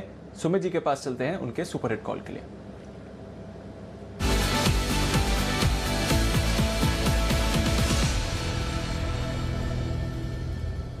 बताएं सुमित जी। दीपांशु, बाय का स्टॉक रडार पे आया है। जो स्टॉक अभी मेरे रडार पे आया है उसका भाव चल रहा है 163 रुपए 80 पैसा, 163 रुपया 90 पैसा। स्टॉक का नाम है मन्नापुरम। पिछले 8 से 10 दिनों की गिरावट के बाद आज पहला दिन है जब मन्नापुरम में एक लोअर लेवल से रिवर्सल देखने को मिल रहा है और ऐसा लग रहा है कि मन्नापुरम अब यहां से एक ऊपर का मूव दिखाने को तैयार है। मन्नापुरम में यहां पे सीएमपी पे खरीदारी करें, 158 का नीचे के अंदर स्टॉप लॉस लगाएं। लास्ट 2 दिनों के हाई अभी स्टॉक में ब्रेक होते हुए देखने को मिल रहे हैं। मेरे को ऐसा लग रहा है कि मन्नापुरम यहां से ऊपर में 170 रुपए से लेके 172 रुपए तक का अपसाइड मूव दिखाने को तैयार है। तो खरीदारी करें मन्नापुरम में 158 के स्टॉप लॉस से 170 से 172 का टारगेट 2 से 4 दिन का व्यू लेके ट्रेड करने का सलाह रहेगा। सारी की सारी एनबीएफसी कंपनियों में जबरदस्त एक्शन आता हुआ दिख रहा है बजाज की दोनों कंपनियों की लीडरशिप के दम पर। हमारे साथ एनोक वेंचर से चोपड़ा साहब भी कार्यक्रम में शामिल हो रहे हैं। विजय चोपड़ा साहब, सर गुड आफ्टरनून, स्वागत है आपका। एनबीएफसी पर ही राय लेना चाहता हूं। एक अच्छे करेक्शन के बाद सारी एनबीएफसी मजबूती से ऊपर जाने की तैयारी में, कुछ पसंद है आपको खरीदने का मौका या थोड़ा करें इंतजार अभी भी? अनिल जी, कई बार क्या होता है कि सेंटिमेंट पूरी इंडस्ट्री का चेंज होता है लीडर से, और इसमें कोई दो राय नहीं है कि कहीं ना कहीं बजाज ट्विंस जो हैं वो लीड करते हैं। और आज जिस तरीके की तेज़ी देखने को मिली है, मुझे लगता है पूरा का पूरा सेंटिमेंट में सुधार है। मगर इस लेवल पे भी मैं कहूँगा थोड़ा सा इंतज़ार करना चाहिए। मार्केट्स ऑल टाइम हाई पे हैं और जनरली जो हमने देखा कार्नेज भी आता है वो फाइनेंशियल स्टॉक्स में पहले आता है, उसमें सबसे पहले गिरावट देखने को मिलती है। तो ऐसी कंपनीज में रहें जो अर्निंग्स जिनकी बहुत अच्छी हैं। तो मैं फिलहाल एनबीएफसीज को रिकमेंड नहीं करूंगा। बहुत सारे दूसरे ऑप्शंस हैं, अपॉर्चुनिटीज़ हैं। अगर आप अलाउ करें तो मैं 2-3 स्टॉक्स बताना चाहूँगा जहां पर खरीदारी करी जा सकती है। प्लीज, बिल्कुल बिल्कुल। मेरा पहला रिकमेंडेशन है जी जरूर सर, प्लीज बताएं। एनएमडीसी मुझे बहुत अच्छा लगता है अनिल जी। करीब 154-53 पे अभी ट्रेड कर रहा है और इसमें एक अच्छा करेक्शन हो चुका है। अर्निंग्स बहुत स्ट्रांग है और इसके अंदर से एक डीमर्जर होना है नगरनार स्टील प्लांट का। तो मुझे लगता है कि एनएमडीसी यहाँ से चला तो करीब करीब आपको 170-75 तक का लेवल दिखा सकता है। दूसरा स्टॉक में रिकमेंड करना चाहूँगा इंसेक्टिसाइड्स इंडिया। ये काफ़ी अच्छा करेक्शन देखने को मिला है इसमें और करीब करीब 690 पे ये ट्रेड कर रहा है। आप ये बात समझिए कि 13 की पी पे ये कंपनी है अभी और अर्निंग्स बहुत अच्छी हैं और इन अर्निंग्स के चलते हुए मुझे लगता है कोई भी कंपनी हो, चाहे जो भी निवेशक किसी भी कंपनी में अगर निवेश करें तो उसकी अर्निंग्स जरूर देखें, उसका प्राइस टू अर्निंग जरूर देखें। तो जहां पर भी मुझे लगता है 20 से नीचे का प्राइस टू अर्निंग होता है, फंडामेंटली बहुत स्ट्रांग कंपनी हो जाती है और अभी भी वैल्यूएशन जो है इसका थोड़ा सा सबड्यूड है। मुझे लगता है कि आराम से आपको 750 का टारगेट इसमें जल्दी ही मिलना चाहिए। इसके अलावा एक और कंपनी में रिकमेंड करना चाहूँगा, वो है गेल, एक और कंपनी जिसका बहुत लो प्राइस टू अर्निंग है, फंडामेंटली बहुत स्ट्रांग है, सरकारी कंपनी है, 144 के करीब के भाव पे चलता है। मुझे लगता है ये 160 तक बहुत जल्दी जा सकता है। तो ये 2-3 स्टॉक्स हैं जो मेरी नज़र में हैं और फिलहाल मैं ये कहूँगा कि आप थोड़ा सा वेट करें, एनबीएफसी से थोड़ा अभी बचें और कहीं कहीं अगर प्रॉफिट्स हैं तो वो लेते चलें। तो ये 3 स्टॉक्स हैं जो पसंद है। एनएमडीसी खरीदे 170-175 के टारगेट के लिए, इंसेक्टिसाइड्स खरीदे 750 के टारगेट के लिए, गेल एक और स्टॉक है जहां पर कर सकते हैं आप खरीदारी, यहां भी अच्छी तेजी की संभावना। एक और स्टॉक में अच्छी तेजी की बताएंगे वागले साहब। मैं तो तेजी की संभावना इसलिए बोलूं, मैं उम्मीद कर रहा हूं कि आज तो सब बाय कॉल्स ही आएंगे इस लेवल पर। तो वागले साहब के लिए बिल्कुल वागले का वंडर।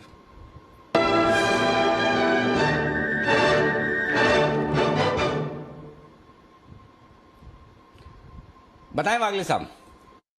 अनिल जी, मुझे बाय करना है अडानी एंटरप्राइजेस। राकेश जी और कुणाल जी ने अडानी पोर्ट्स आइडेंटिफाई किया है, मेरे वही टाइम पे अडानी एंटरप्राइजेस रडार पर आया है। 1438 1439 के भाव से बाय करें अभी जो भाव है। एक 12-15 रुपए का स्टॉप लॉस होगा 1425 का और मुझे लगता है ये 1475 तक जा सकता है, 1475 1480। मोमेंटम आज और कल में इसको एक 2 से 3% की मिला सकता है। बिल्कुल वागले साहब का फेवरेट स्टॉक अडानी एंटरप्राइजेस और ये है बेहद दमदार, बेहद मजबूत स्टॉक, बड़े मुंह के लिए जाना जाता है। 3% की तेजी के बावजूद अच्छे एक्शन के लिए तैयार होता दिख रहा है अडानी ग्रुप के सारे स्टॉक। अभी अडानी पोर्ट कुणाल जी, राकेश जी ने रिकमेंड किया, यहां पर तेजी की संभावना 1475। ये टारगेट अगर आज ही आ जाए तो बड़ी बात नहीं, क्योंकि अभी भी वक्त है आधा पौन घंटे का और अडानी एंटरप्राइजेस के लिए इतना वक्त काफी होता है। नहीं तो कल तक के लिए आप करें खरीदारी। ये एक और स्टॉक है जहां पर भरपूर एक्शन आपको नजर आएगा। केमिकल स्टॉक्स बढ़िया तेजी दिखा रहे हैं सर। आज हम खबर भी यहां पर देख रहे थे कि बढ़िया तेजी होती दिख रही है। चोपड़ा साहब, केमिकल शेयरों में अगर आपकी पसंद का कोई शेयर है और इस पर क्या व्यू है, इस सेक्टर पर जरा बताएं सर। देखिए, बहुत ही अच्छा क्षेत्र है मुझे लगता है अनिल जी, और लंबी अवधि के लिए इसमें निवेश किया जा सकता है। और इस क्षेत्र में अगर आप देखें जितने भी स्टॉक्स हैं केमिकल क्षेत्र के, तो उन स्टॉक्स डबल ट्रिपल हुए हैं पिछले 1-1.25 साल में। और मुझे लगता है कि ऐसा क्षेत्र है जहां पर आपको रेगुलर अपसाइड देखने को मिलेगी। तो इसमें अगर आप मेरे से पसंदीदा शेयर पूछे तो मुझे लगता है सुमिटोमो केमिकल मुझे बहुत अच्छा लगता है। और सुमिटोमो इस समय वैल्यूएशन वाइज भी काफ़ी अट्रैक्टिव है, तो सुमिटोमो में खरीदारी की जा सकती है। बाकी सारे केमिकल स्टॉक्स भी अच्छे हैं मगर अच्छे खासे भाग चुके हैं। तो सुमिटोमो जापानीज लीनियज है, उनका पेरेंटेज बहुत अच्छा है और मुझे लगता है वैल्यूएशन वाइज बहुत एक्साइटिंग है। तो सुमिटोमो मैं रिकमेंड करूंगा सर। ओके, सुमिटोमो केमिकल्स है पसंद चोपड़ा साहब को, यहां पर आप मौका निवेश का देख सकते हैं। बढ़ते हैं आगे और वक्त है नितिन जी की एक बेहतरीन कॉल लेने का, निफ्टी के निशानेबाज नितिन मुराद का।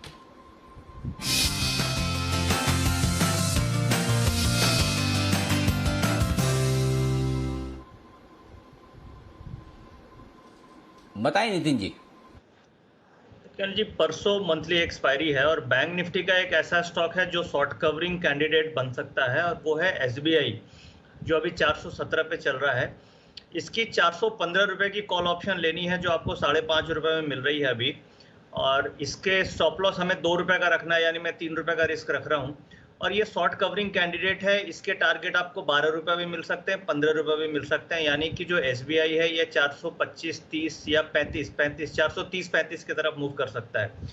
ये शॉर्ट कवरिंग कैंडिडेट इसलिए है क्योंकि लास्ट 10-12 दिनों से आप देखेंगे तो इसमें कंटिन्यूअस गिरावट है, बिल्कुल 410 के सपोर्ट से बाउंस किया और आज का ओपन इंटरेस्ट माइनस में, यानी कि वहां पे शॉर्ट कवरिंग हो रही है। बाकी और जितने भी बैंक्स हैं जैसे ICIC bank, HDFC bank, Axis bank, इनमें ओपन इंटरेस्ट एडिशन है, वेयर एज एसबीआई में ओआई का डिडक्शन है। तो ये इंडिकेट कर रहा है कि यहाँ पे शॉर्ट पोजीशन ज्यादा है और कवरिंग हो सकती है, इसलिए इसकी कॉल ऑप्शन लेनी चाहिए। टारगेट आप 430-35 ऐसे रखें, यानी कॉल ऑप्शन जो 415 की आप लेंगे 5.5 में, उसका टारगेट 10-11 रुपए के आसपास रख सकते हैं। ये कॉल ऑप्शन डबल हो सकती है।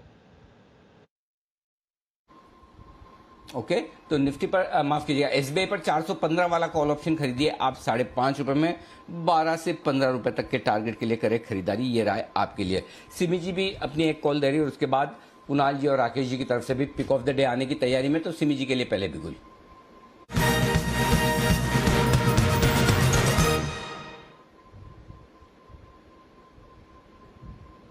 बताएं सिमी जी। अनिल जी, खरीदने का सलाह देना है IEX पर, इंडियन एनर्जी एक्सचेंज। मुझे लगता है कि स्टॉक इतना शानदार तरीका से 50 डेमा को होल्ड किया है लास्ट 4-5 ट्रेडिंग सेशन से। जब निफ्टी बैंक निफ्टी में इतना परेशान किया हम लोगों को, उस समय भी ये स्टॉक पूरा 50 डेमा को मेंटेन करने का कोशिश किया है। कल का सेशन में अच्छा क्लोजिंग था, आज ये और अच्छा प्रदर्शन कर रहा है। मुझे लगता है कि IEX में ओवरवेट होके खरीदारी करना चाहिए और जिस रेंज से ये स्टॉक गिरा है 450-455 के आसपास से, ये स्टॉक उसी रेंज को वापस से रिक्लेम करेगा। तो यही मेरा कॉल होगा। करंट लेवल पर IEX को खरीदना है, मिनिमम टारगेट होगा 440-455। इसमें डिस्क्लेमर ये है कि ये स्टॉक मेरे क्लाइंटों के पास होगा। मैंने ऊपर का लेवल्स में भी हम लोग लिए थे। आज सुबह भी मैंने मेरे क्लाइंटों को कॉल दिया है। आज पूरा दिन ये स्टॉक एक ही रेंज पर, मतलब इंट्राडे ट्रेंड तो बहुत ही शानदार है। करंट लेवल पर खरीदने का यहाँ से भी सलाह होगा। 440 का पहला टारगेट, 455 का दूसरा टारगेट, क्योंकि 455 के आसपास ही इसका हाई बना था, तो हाई क्रॉस करेगा तो ये स्टॉक 470 तक भी जाएगा। करंट लेवल पर खरीदारी करने का सलाह होगा। एब्सोल्युटली, बिल्कुल। तो यहां पर खरीदारी करने की राय इंडियन एनर्जी एक्सचेंज IEX में आपके लिए 440 और 455 के टारगेट के लिए करें खरीदारी। पिक ऑफ द डे ये है आपके लिए, नई पिक आने की तैयारी में कुणाल जी और राकेश जी की तरफ से।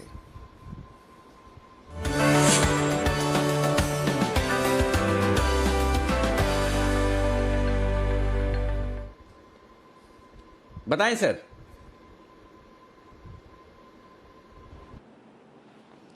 अनिल जी, मैं और राकेश जी आज अदम्य साहस का परिचय देने वाले हैं। बाजार का सबसे पिटा हुआ शेयर अनिल जी रेकमेंड कर रहे हैं और उसकी वजह यह अनिल जी की 13 सेशंस के बाद इस स्टॉक में एक बाउंस आता हुआ चार्ट पर दिख रहा है और हमें लगता है कि एक बड़ा पुल बैक कैंडिडेट ये हो सकता है। स्टॉक का नाम है औरो फार्मा, जिसकी जमकर पिटाई हुई पिछले 10-15 सेशंस में और अब हमें लग रहा है कि इन स्तरों पर एक मेजर सपोर्ट है जहां से बाउंस आता हुआ दिख रहा है। खरीदारी की राय है औरो फार्मा में। Over to Rakesh ji.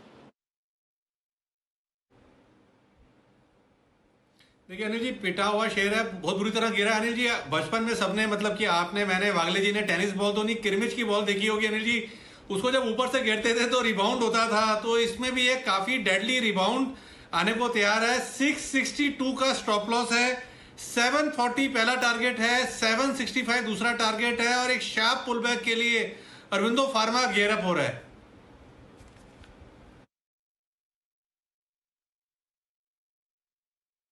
Aurobindo pharma में एक बाउंस बैक की तैयारी, रिकवरी की तैयारी, यहां पर करें फोकस। लेकिन रिकवरी आई रियल एस्टेट शेयरों में, लेकिन रियल एस्टेट शेयरों में जो रिकवरी है वो कितनी टिकाऊ है, स्पेशली जब कोविड की सेकंड वेव आई तो क्या कोई डिमांड में कमी आती हुई दिखी है या अब भी मजबूत डिमांड बनी हुई है, ये जानना जरूरी है। मानसी पूरी डिटेल्स लेकर हमारे साथ है तैयार। मानसी, बताइए कैसा रहा रियल एस्टेट सेक्टर का हाल?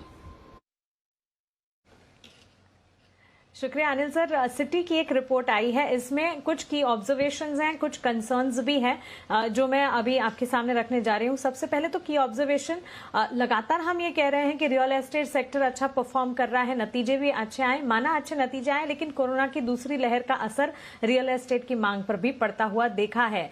Q4 FY21 यानी कि मार्च तिमाही के साथ अगर आप कंसिडर और कंपेयर करेंगे तो Q1 FY22 यानी कि जून तिमाही जो है उसमें मांग में असर देखने देखने को मिला है कोरोना की दूसरी लहर की वजह से। Q4 मार्च तिमाही में रिकवरी देखी थी, जून तिमाही में थोड़ा सा पेन जरूर सेक्टर को देखने को मिला है।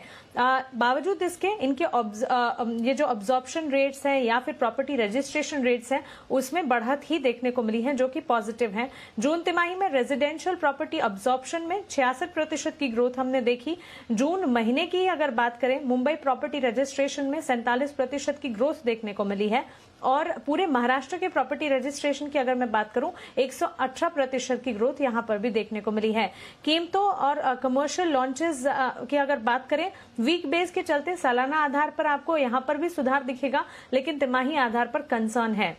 कुछ और कंसर्न्स जो कि सिटी के रिपोर्ट में दिए गए हैं। Q1 FY22 में रेजिडेंशियल प्री सेल्स में गिरावट आई है करीब 62% की। कोरोना की दूसरी लहर का असर है कि तिमाही आधार पर नए लॉन्चेस में भी 47% की गिरावट देखने को मिली है, लेकिन इन सबको देखते हुए भी आगे का आउटलुक पॉजिटिव ही है। अफोर्डेबिलिटी, इंटरेस्ट रेट में कटौती और मांग में बढ़त, कंज्यूमर सेंटिमेंट सुधर रहा है रियल एस्टेट को लेकर लगातार, इसका इंपैक्ट है जो कि पॉजिटिव ही दिखेगा। सिटी को फीनिक्स मिल ये स्टॉक पसंद है, टॉप पिक के तौर पर इस रिपोर्ट में दिया गया है। DLF पर जो बिकवाली की राय इन्होंने दी थी वो बरकरार रखी है और इन दोनों के अलावा शोभा लिमिटेड और ओबरॉय रियल्टी पर खरीदारी की राय दे रहे हैं। तो ये तमाम स्टॉक्स हैं जो कि सिटी की रिपोर्ट में दिए गए हैं और आउटलुक अगर रियल एस्टेट का देखें पॉजिटिव है। जून तिमाही में थोड़ी सी कंसर्न जरूर देखने को मिली है। बिल्कुल, जून तिमाही में थोड़ी कंसर्न आपको देखने को मिली है। थोड़ा करेक्शन भी आया है रिसेंटली इन लेवल से, पर उसके बाद हम दोबारा खरीदारी भी देख रहे हैं। DLF हमने देखा वापस 300 के करीब कल आते हुए दिखा था, वहां से एक खरीदारी आई है। आज इस स्टॉक पर हम चर्चा भी कर रहे थे और एक्शन इस पर बढ़ते हुए दिखा है। चोपड़ा साहब, कैसे देखें इस खबर को कि शायद नियर टर्म में फिर से थोड़े कंसर्न्स आ सकते हैं रियल एस्टेट के लिए? वैसे तो डिमांड में अच्छा उछाल आया है, पर क्या इन लेवल्स पर फिर से एंट्री करनी चाहिए रियल एस्टेट में या थोड़ा इंतजार करें और इसका इम्पैक्ट प्ले आउट होने दें? दीप, करीब 6-8 महीने पहले से मैं रियल एस्टेट पे बहुत अच्छा खासा बुलिश हूँ और मैंने DLF कई बार रिकमेंड किया। उसके साथ साथ शोभा भी, गोदरेज प्रॉपर्टीज भी, बहुत सारे जो अग्रणी कंपनीज हैं उनको रिकमेंड किया, ओबरॉय रियल्टी भी। और मुझे लगता है कि आने वाले 2 से 3 साल रियल एस्टेट के लिए अच्छे होंगे। उसका रीज़न ये है, पहली बात तो जो पेंट अप डिमांड है वो काफ़ी हद तक अब पूरी करी जा रही है और जो जिसको नया मकान लेना है अगर वो नया बनाने जाते हैं तो सीमेंट और लोहे की प्राइसेस इतने बढ़ चुके हैं कि उनको कंस्ट्रक्शन कॉस्ट बढ़ गया है। दूसरी चीज़, जो इन्वेंट्री पड़ी हुई है जो बिल्डर्स के पास, वो भी चाहते हैं कि जल्दी से जल्दी निकले। थर्डली, एक बहुत इंपॉर्टेंट पार्ट होता है इंटरेस्ट रेट्स। इंटरेस्ट रेट्स अभी होम लोन आपको 6.3, 6.4 पर बैंक्स ऑफर कर रहे हैं। तो इस तरीके का अगर कंड्यूसिव एनवायरनमेंट है और लोग जो हैं वो रियल एसेट्स की तरफ जा रहे हैं, स्टॉक मार्केट्स इंडीड सबसे हाई पे चल रहे हैं, तो इस समय वैल्यू बहुत एग्जिस्ट करती है रियल एस्टेट में। इसके साथ एक और बात यह है कि करीब 7-8 साल का down cycle already real estate देख चुका है और मुझे लगता है आने वाले 3 से 4 साल रियल एस्टेट के लिए बहुत गोल्डन समय होगा और बहुत लोग प्रॉपर्टी खरीद रहे हैं और खरीदेंगे भी। और ये जो कंड्यूसिव एनवायरनमेंट है, जो इंटरेस्ट रेट्स का भी और जो अभी जो डिस्काउंट्स भी ऑफर कर रहे हैं बिल्डर्स अपनी इन्वेंट्री निकालने के लिए, वो काफ़ी मदद करेगा इस पूरे क्षेत्र को। नो डाउट इसमें थोड़ी तेज़ी बन चुकी है, मगर गिरावट में मैं रिकमेंड करूँगा कोई भी गिरावट हो, जो टॉप की कंपनीज हैं, DLF है, प्रेस्टीज है, शोभा है, ओबरॉय रियल्टी है, अजमेरा है, इन सारी कंपनीज में खरीदारी करी जा सकती है। और क्योंकि अब जो है वो फ्रॉथ निकल चुका है। रेरा आने के बाद एक चीज़ हमने और देखी, जो साइडलाइन में जो बिल्डर्स थे, जो छोटे मझोले बिल्डर्स थे जो कि कंप्लायंट नहीं थे, तो कंप्लायंसेस बहुत आने की वजह से मुझे लगता है कि ये पूरे क्षेत्र में एक सफाई हो चुकी है और अब अच्छे बिल्डर्स ही सस्टेन कर पाएंगे। और मेरा जो पसंदीदा शेयर है वो निश्चित रूप से DLF है। गिरावट में खरीदें, मैं दोबारा बोलता हूँ, मार्केट्स अभी बिल्कुल टॉप पर हैं, गिरावट में DLF खरीदें और संभवतः आपको DLF उन्हीं लेवल्स पे जाता दिखेगा जहाँ से IPO आया था और उससे भी ऊपर।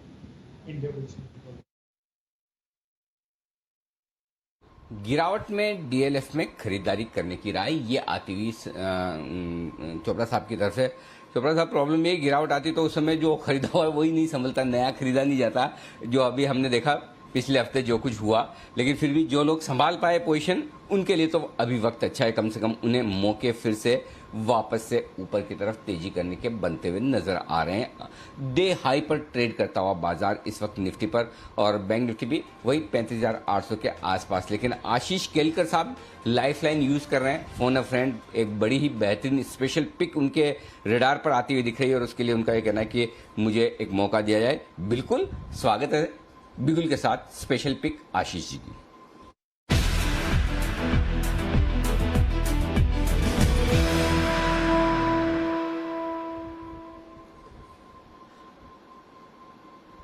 आशीष जी स्वागत है आपका, शुक्रिया स्पेशल पिक के लिए, आपने वक्त निकाला और फोन किया। बताएं सर कौन सा स्टॉक है रडार पर?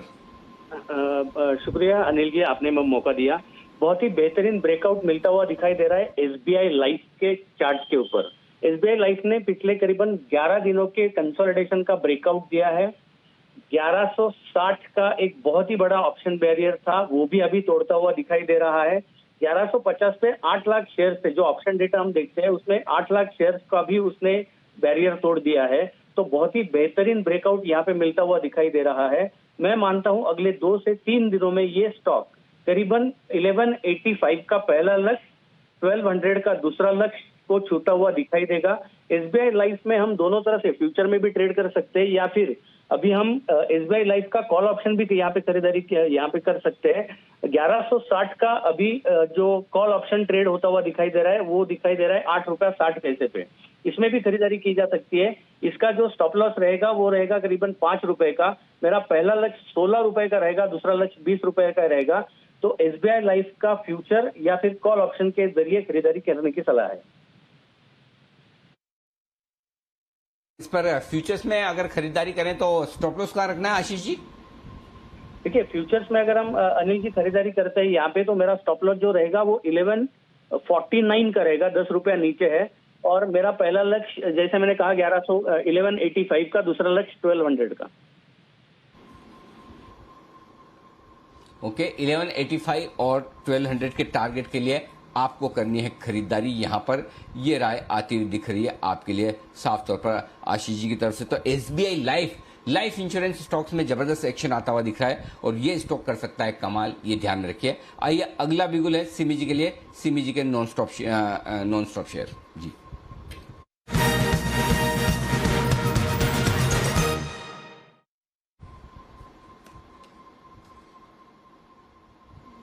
बताएं सिमी जी। अनिल जी बेसिकली मैं भी एसबीआई लाइफ ही देख रही थी, अभी नितिन जी ने दे दिया, मैं पूरा सहमत हूँ उनसे। बहुत ही बढ़िया सा ब्रेकआउट देखने को मिला है। इनफैक्ट पूरा फॉल में जब इंडेक्स गिर रहा था ये स्टॉक एक दिन के लिए भी वीकनेस शो नहीं किया है। अभी आज 1150 के ऊपर नया ब्रेकआउट दिया है। मुझे लगता है कि ये स्टॉक अभी चलने वाला है। 1175 का पहला टारगेट, 1190 का दूसरा टारगेट और 1220 का तीसरा टारगेट के लिए एसबीआई लाइफ को खरीदने का सलाह होगा। 1150 के नीचे ही स्टॉप लॉस रहेगा, 1145 के आसपास रखिए स्टॉप लॉस। मुझे लगता है कि ये स्टॉक चलेगा। यहाँ पे डिलीवरी के लिए मैं खरीदारी करने का सलाह दे रही हूँ। एसबीआई लाइफ मेरा भी कॉल है एसबीआई लाइफ पर। वाह, एसबीआई लाइफ खरीदारी करने की राय आपके लिए आती हुई दिख रही है सिमी जी की तरफ से भी। सिमी जी को भी पसंद है और आशीष जी ने भी अपनी स्पेशल पिक के तौर पर चुना, यानी कि चार्ट पर कुछ बड़ा होने की तैयारी साफ नजर आ रही दिख भी रहा है। डे हाई पर ट्रेड करता हुआ दिख रहा है, बहुत ही मजबूती के साथ बढ़ता हुआ ये स्टॉक। और सिमी जी के टारगेट 1175, 1190 और 1220 तक के टारगेट आपके लिए आते हुए दिख रहे हैं। ये है दमदार एक्शन। दमदार एक्शन एक और स्टॉक में बता रहे हैं आपको वागले साहब कह रहे हैं कि उनके पास किसी एक स्टॉक में बड़ा नहीं, बहुत बड़ा, तगड़ा नहीं, बहुत ही तगड़ा वाला ब्रेकआउट आया है। तो बिगुल वागले साहब के लिए दमदार वाला।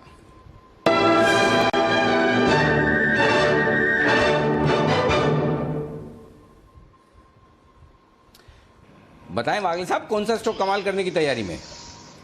अनिल जी, हमने जो मॉर्निंग में बात की थी नौकरी के बारे में, नौकरी का मैंने कहा था कि 5700 के ऊपर अगर क्लोज होता है तो ये सीधे 6000 तक जाना चाहिए और वो अभी मुझे होते दिख रहा है। अभी आखिरी 10-15 मिनट में मुझे नहीं लगता ये गिरेगा।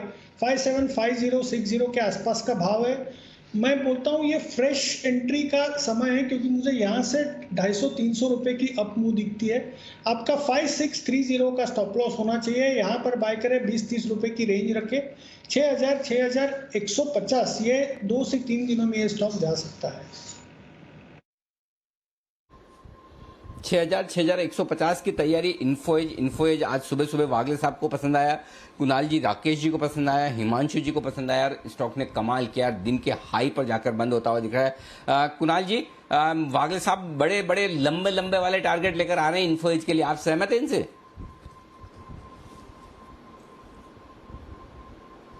अनिल जी, अभी देखिए, अभी राकेश जी ने मुझे संदेश भेजा और संदेश उन्होंने अनिल जी भेजा है कि नौकरी देखो।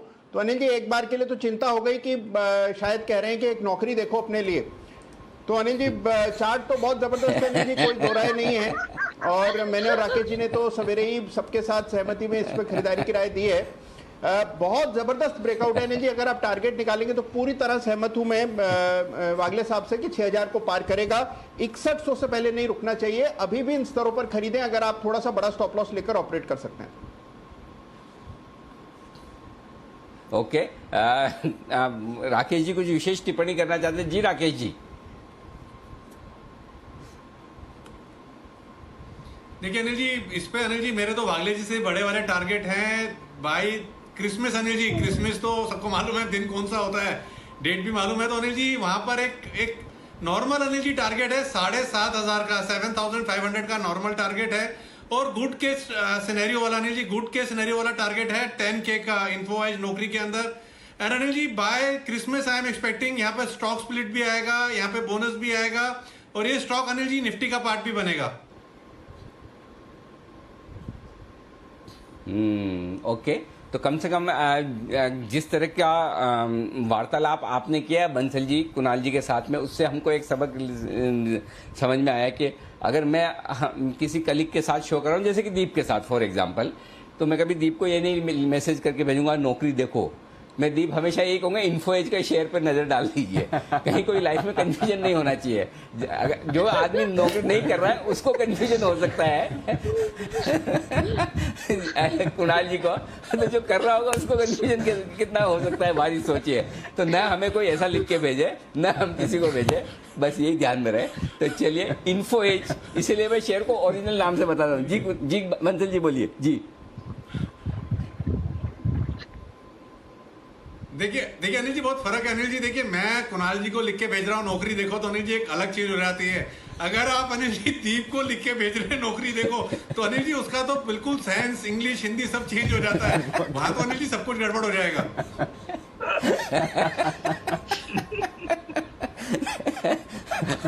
मुझे भी तो कोई भेज सकता है, अगर मैं किसी को भेज सकता हूँ तो ये चीज मुझे भी तो ध्यान में रखनी चाहिए। इसलिए बेहतर है अच्छी भाषा का इस्तेमाल करें, ज्यादा बढ़िया है। चलिए, ओके, तो ये है आपके लिए स्टॉक पर एक्शन। लेकिन एक स्टॉक और एक्शन में है और वो है लुपिन। लुपिन को लेकर ढेर सारे इंटरेस्टिंग एक्शन होते हुए दिख रहे हैं। डिटेल्स के साथ तैयार है देवांशी। देवांशी बताइए। बिल्कुल अनिल जी, आप देखिए आज भी लुपिन के लिए एक पॉजिटिव खबर आई है। कंपनी ने अपना जो एक इम्पोर्टेंट ड्रग है, जो कंपनी लंबे समय से इसकी पाइपलाइन में था, इसको अब लॉन्च कर दिया है यूके में। ये फॉर्सेटियर है, यानी कि अस्थमा का एक ड्रग है जिसको कंपनी ने लॉन्च किया है। इसका जो नाम है थोड़ा सा कठिन है, ल्यूफोरबेक। इस दवा को कंपनी ने लॉन्च कर दिया है यूके में और ये ऑलरेडी पाइपलाइन में था, लेकिन ये एक माइलस्टोन बन जाएगा कंपनी के लिए, क्योंकि लंबे समय से ये पाइपलाइन में था और आने वाले समय में इससे इनकी जो कुल बिक्री है वो काफी ज्यादा बढ़ती हुई दिखेगी। हम सब जानते हैं कंपनी जो है वो लगातार नए ज्योग्राफीज में नए कॉम्प्लेक्स ड्रग्स को लॉन्च करने की तैयारी करती हुई दिख रही है। ये इनका इनहेलेशन ड्रग है और धीरे धीरे कंपनी अपने जो रेस्पिरेटरी कारोबार है उसको काफी मजबूत करती हुई दिख रही है। और कॉम्प्लेक्स ड्रग जो है वो आने वाले समय में इसमें जो नए नए प्रोडक्ट्स हैं वो लॉन्च करने की योजना कर रही है। फिलहाल मैं आपको बता दूं कि 1800 करोड़ का ये मार्केट है, तो इसके चलते कंपनी को फायदा मिलता हुआ दिखेगा। आने वाले समय में कंपनी ने फिलहाल सिर्फ यूके में लॉन्च किया है, आने वाले समय में पूरे यूरोप में दूसरे अन्य देशों में भी कंपनी इस दवा को लॉन्च करती हुई दिखेगी, जिसका फायदा कंपनी को मिलेगा। मैं आपको बता दूं कि कंपनी फिलहाल 2 सेगमेंट्स पर फोकस करती हुई दिख रही है। सबसे पहले इनका बायोसिमिलर सेगमेंट और दूसरा इनका रेस्पिरेटरी बिजनेस। ज़्यादातर जो R&D खर्च कंपनी कर रही है वो इन दोनों सेगमेंट्स को लॉन्च करने में करती हुई दिख रही है, क्योंकि ये एक हाई एंट्री बैरियर है और साथ ही हाई मार्जिन प्रोडक्ट्स होते हैं, तो धीरे धीरे कंपनी को इसका फायदा लंबे समय में मिलता हुआ दिखेगा। इसके साथ ही मैं आपको बता दूं, कुछ दिन पहले ये भी खबर आई थी कि कंपनी अब चाइना के मार्केट्स में एंटर करना चाहती है, वो भी रेस्पिरेटरी प्रोडक्ट्स और जो इनहेलेशन प्रोडक्ट्स हैं उनके, जिनको ऑलरेडी मंजूरी मिल चुकी है, बाकी देशों में एक्सपेरिमेंटेड है, वो कंपनी चाइना के मार्केट्स में लॉन्च करने की योजना कर रही है और वहां पे एक मैन्युफैक्चरर की तलाश में है। तो जल्द ही चाइना के मार्केट्स में भी कंपनी उतरती हुई दिखेगी। आने वाले 4 से 5 सालों में कंपनी नए नए प्रोडक्ट्स वहां पे भी लॉन्च करती हुई दिखेगी। तो बहुत समय के बाद कंपनी के लिए धीरे धीरे पॉजिटिव स्ट्रैटेजीज आ रही हैं, पॉजिटिव खबरें आती हुई दिख रही हैं, क्योंकि आप देखिए पिछले 1 महीने में लुपिन में लगातार गिरावट आती हुई दिख रही है, करीब 20% की गिरावट आ चुकी है। माना जा रहा है कि इससे थोड़ी सी रिकवरी स्टॉक में देखी जा सकती है। ओके, तो यह है आपके लिए राय। ल्यूपिन पर पूरी की पूरी इंफॉर्मेशन और पूरी की पूरी डिटेल्स आपके लिए आती हुई दिख रही है। आइए बढ़ते आगे, 3:15 बजे वक्त है बैन से बेनिफिट का।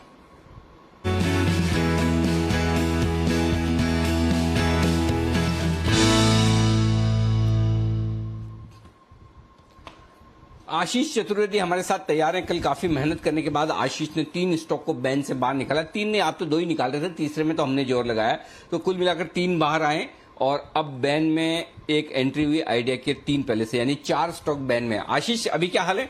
अनिल जी, 4 स्टॉक बैन में, 4 में से सिर्फ एक ही स्टॉक ऐसा है जो बैन से बाहर निकल सकता है लंबे समय के बाद। सन टीवी अगर आप देखें तो मार्केट वाइड पोजीशन लिमिट हालांकि 80% से अभी तक नीचे नहीं आई है, लेकिन 80.08 है, यानी संभावना तो है यहाँ पर देखिए कि सन टीवी जो है बैन से बाहर निकल जाएगा। बाकी के जो 3 स्टॉक है वो बैन में बने रहेंगे, लेकिन फ्रेश एंट्री होनी जा रही है, इनफैक्ट री एंट्री कहेंगे इसे। वेदांता यहाँ पर अगर आप देखें तो मार्केट वाइड पोजीशन लिमिट तेज उछाल देखने को मिला है। कल 77.86% थी, आज 109% हो गई है मार्केट वाइड पोजीशन लिमिट। दूसरा स्टॉक है नाल्को, ये भी देखिए री एंट्री होती हुई नजर आएगी, 109% यहाँ पर भी मार्केट वाइड पोजीशन लिमिट है। तो वेदांता, नाल्को री एंटर करते हुए नजर आएंगे। सन टीवी बैन से बाहर आएगा।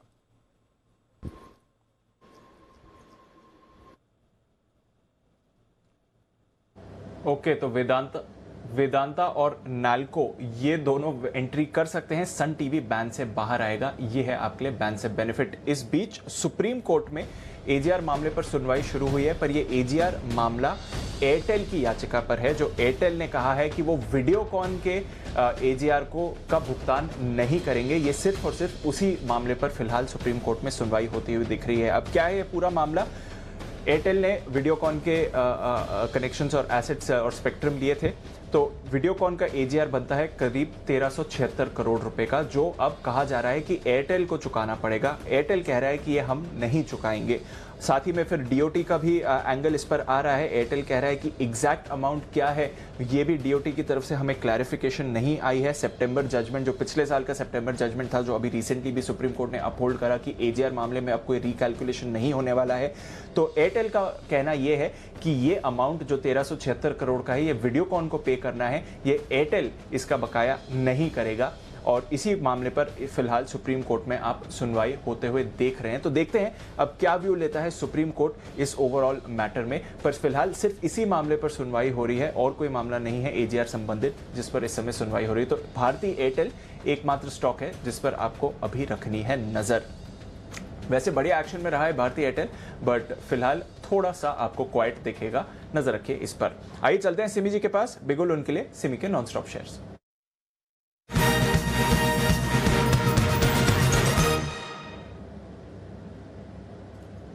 बताएं सिमी जी। दीपांशु, अभी जो स्टॉक मैं देने वाली हूँ वो सिर्फ इंट्राडे के लिए नहीं है, कल के लिए नहीं है, ताकि पोर्टफोलियो में शामिल करने के लिए है। स्टॉक में मैंने कुछ दिन पहले या कुछ वीक पहले मैंने बाय कॉल दिया था। स्टॉक का नाम है जुबिलेंट इंग्रेविया। स्टॉक में शानदार रिकवरी देखने को मिला है। स्टॉक अभी 685 के आसपास है। करंट लेवल पर खरीद कर मैं ले जाने के लिए सलाह दूंगी। मिनिमम टारगेट 720 का होगा, 720 और 750, ये 2 टारगेट्स के लिए जुबिलेंट इंग्रेविया को खरीद कर चलने का सलाह होगा। 660 के नीचे एक स्टॉप लॉस मेंटेन कर लीजिएगा, ये क्लोजिंग बेसिस पर फॉलो कीजिएगा। ये स्टॉक चलने वाला है और ये शानदार रिकवरी मुझे लगता है कि सस्टेन करेगा। नेक्स्ट 2 से 3 ट्रेडिंग सेशन के लिए मिनिमम इसको पकड़ के रखिए। मिनिमम टारगेट 720 का होगा। 750 का जो हाई मैंने देखा है, वो हाई शायद ये स्टॉक वापस से रिक्लेम करेगा। स्टॉक को खरीदकर पोर्टफोलियो में होल्ड कीजिए। डिस्क्लेमर इस स्टॉक में है, ये स्टॉक में मेरा निजी निवेश है।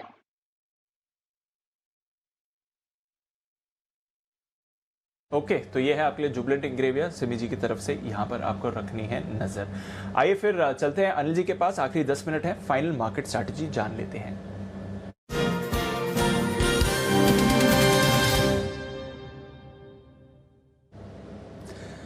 सर डाउ फ्यूचर्स थोड़ा और सुस्त होते हुए दिखा है। जब हमने 1 घंटे पहले स्ट्रैटेजी ली थी करीब 60-70 अंक ऊपर था डाउ फ्यूचर्स, अब सिर्फ 30 अंक ऊपर है, तो थोड़ी वहां पर आपने और गिरावट देखी है। नैस्डैक फ्यूचर्स भी थोड़ा फिसलते हुए दिखे हैं, बट वैसे कोई बड़ा मूवमेंट नहीं आया है।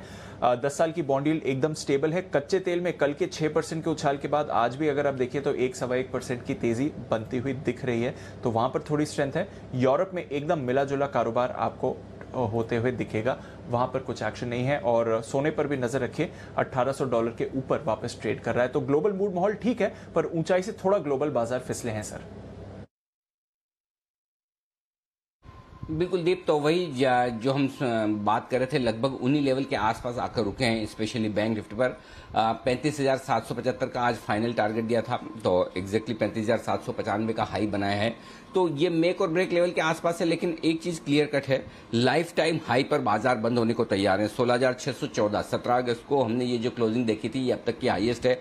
आई एम श्योर निफ्टी आधा घंटे की एवरेज में उसके ऊपर बंद होगा। तो लाइफ टाइम हाई पर हम बंद हो रहे हैं, तो व्यू तो ठीक है, कहीं कोई दिक्कत नहीं है। बैंक निफ्टी 35,800 के थोड़ा सा नीचे बंद होता दिख रहा है, तो एक दिन और इंतजार करना पड़ेगा बैंक निफ्टी में ब्रेकआउट होने का। भले ही आज बैंक निफ्टी काफी तेजी से भागा हो, लेकिन एक दिन ब्रेकआउट का और इंतजार करना है। 35,800 35,850 के ऊपर बंद होने के बाद बैंक निफ्टी में भी वही कॉन्फिडेंस आएगा जो निफ्टी में है। तो सिंपल सी चीज ये है कि हम जो आपकी तेजी की पोजीशन है 16,500 का पुट ऑप्शन खरीद कर इसे होल्ड करें, या अगर आपको 16,800 कॉल ऑप्शन बेच दें। बैंक निफ्टी में अगर आपकी तेजी की पोजीशन है 35,500 का पुट ऑप्शन खरीद कर, या फिर 36,000 का कॉल ऑप्शन बेचकर अपनी तेजी की पोजीशन को होल्ड कर सकते हैं। रिस्क कम रखनी है। 2 दिनों से अमेरिकी बाजार काफी तेजी से भाग चुके हैं, जिन पर आप बंद हो रहे हैं। तो यहाँ पर अगर आप प्रॉफिट बुक करना चाहें प्रॉफिट बुक कर लें, कल फिर से फ्रेश एंट्री भी की जा सकती है, कोई दिक्कत वाली बात नहीं। लेकिन अगर आपका पोजिशनल व्यू है तो बिल्कुल होल्ड करें। ओवरनाइट रिस्क कम रखनी है। वॉलेटिलिटी हमने काफ़ी देखी है पिछले कुछ दिनों में, हर हफ्ते एक झटका लगता है, उस लिहाज से पोजीशन लिमिट में रखें, बस ये ध्यान रखें। 2 दिनों से बाजार बढ़ा है, इसका मतलब और कॉन्फिडेंट नहीं होना है, और जब घटे तो बहुत डर के भाग नहीं जाना है। तो इस लिहाज से अगर आपको पोजीशन संभालने से ज़्यादा किए तो फिर प्रॉफिट बुक करके जाएं लॉन्ग पोजीशन पर, कोई चिंता की बात नहीं। थोड़ा बुक भी कर लेंगे तो कोई हर्ज नहीं। क्लोजिंग बेसिस पर शायद बैंक निफ्टी का स्टॉप लॉस, शायद निफ्टी का स्टॉप लॉस 16,625 का जो दिया था वो शायद ट्रिगर नहीं हो रहा, लगभग उसके आसपास ही होगा। तो एक और दिन, कल का दिन देखते हैं मेक और ब्रेक का होगा। जिन लेवल्स के आसपास बंद हो रहा है बाजार वो काफ़ी इंटरेस्टिंग है, और कल आपको क्लियर कट एक व्यू और मिल जाएगा। जी दी बिल्कुल सर, तो इंटरेस्टिंग है। पोजीशन होल्ड कर रहे हैं तो कोई प्रॉब्लम नहीं है, बट जरूर हेज के साथ आप पोजीशन होल्ड करें, ऐसा अनिल जी कह रहे हैं, क्योंकि ग्लोबल मूड माहौल थोड़ा सुस्त होते हुए देखा है। वैसे पॉजिटिविटी है, और हमारे बाजारों में भी आज एक बढ़िया बाउंस बैक आप ऑलरेडी देख चुके हैं। इस बीच खबर आ रही है एचडीएफसी बैंक सीडीएसएल दोनों में आप रखिए नजर। एचडीएफसी बैंक ने सीडीएसएल में करीब 2.25% हिस्सा बेचा है 220 करोड़ रुपए में, ये खबर आपको आती हुई दिख रही है। करीब 23 लाख शेयर्स बेचे हैं एचडीएफसी बैंक ने, जो कॉन्स्टिट्यूट करता है 2.25% हिस्सा कंपनी में। ये आपके लिए खबर आपको आती हुई दिख रही है, तो नजर रखिए, ये एक इंपॉर्टेंट खबर आपके लिए आ रही है। एचडीएफसी बैंक तो आज एक्शन में है ही, सीडीएसएल भी हम देख रहे हैं कि लगातार तेजी में ही बना हुआ है, बट अब एचडीएफसी बैंक की तरफ से थोड़ी सी यहाँ पर बिकवाली हुई है, करीब 2.25% हिस्सेदारी की। तो नजर रखिए सीडीएसएल और एचडीएफसी बैंक दोनों पर। इनफैक्ट एक बार चार्ट पर भी व्यू ले ही लेते हैं, क्योंकि बैंक्स पर भी अच्छी तेजी बनी है, और सीडीएसएल तो लगातार हमारे चैनल पर चर्चा भी करते हैं। सुमित जी जरा एचडीएफसी बैंक के चार्ट पर दीजिए नजर। निफ्टी बैंक के बाउंस बैक में इसका आज एक अहम रोल रहा है, क्या व्यू है अब 1560 के लेवल पर?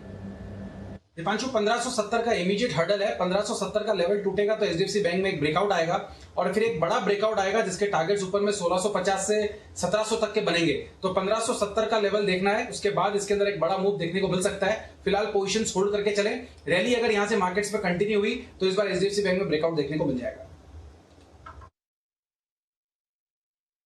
ओके, तो ये है आपके लिए एचडीएफसी बैंक का एक chart view. Bansal ji CDSL के चार्ट पर भी सर?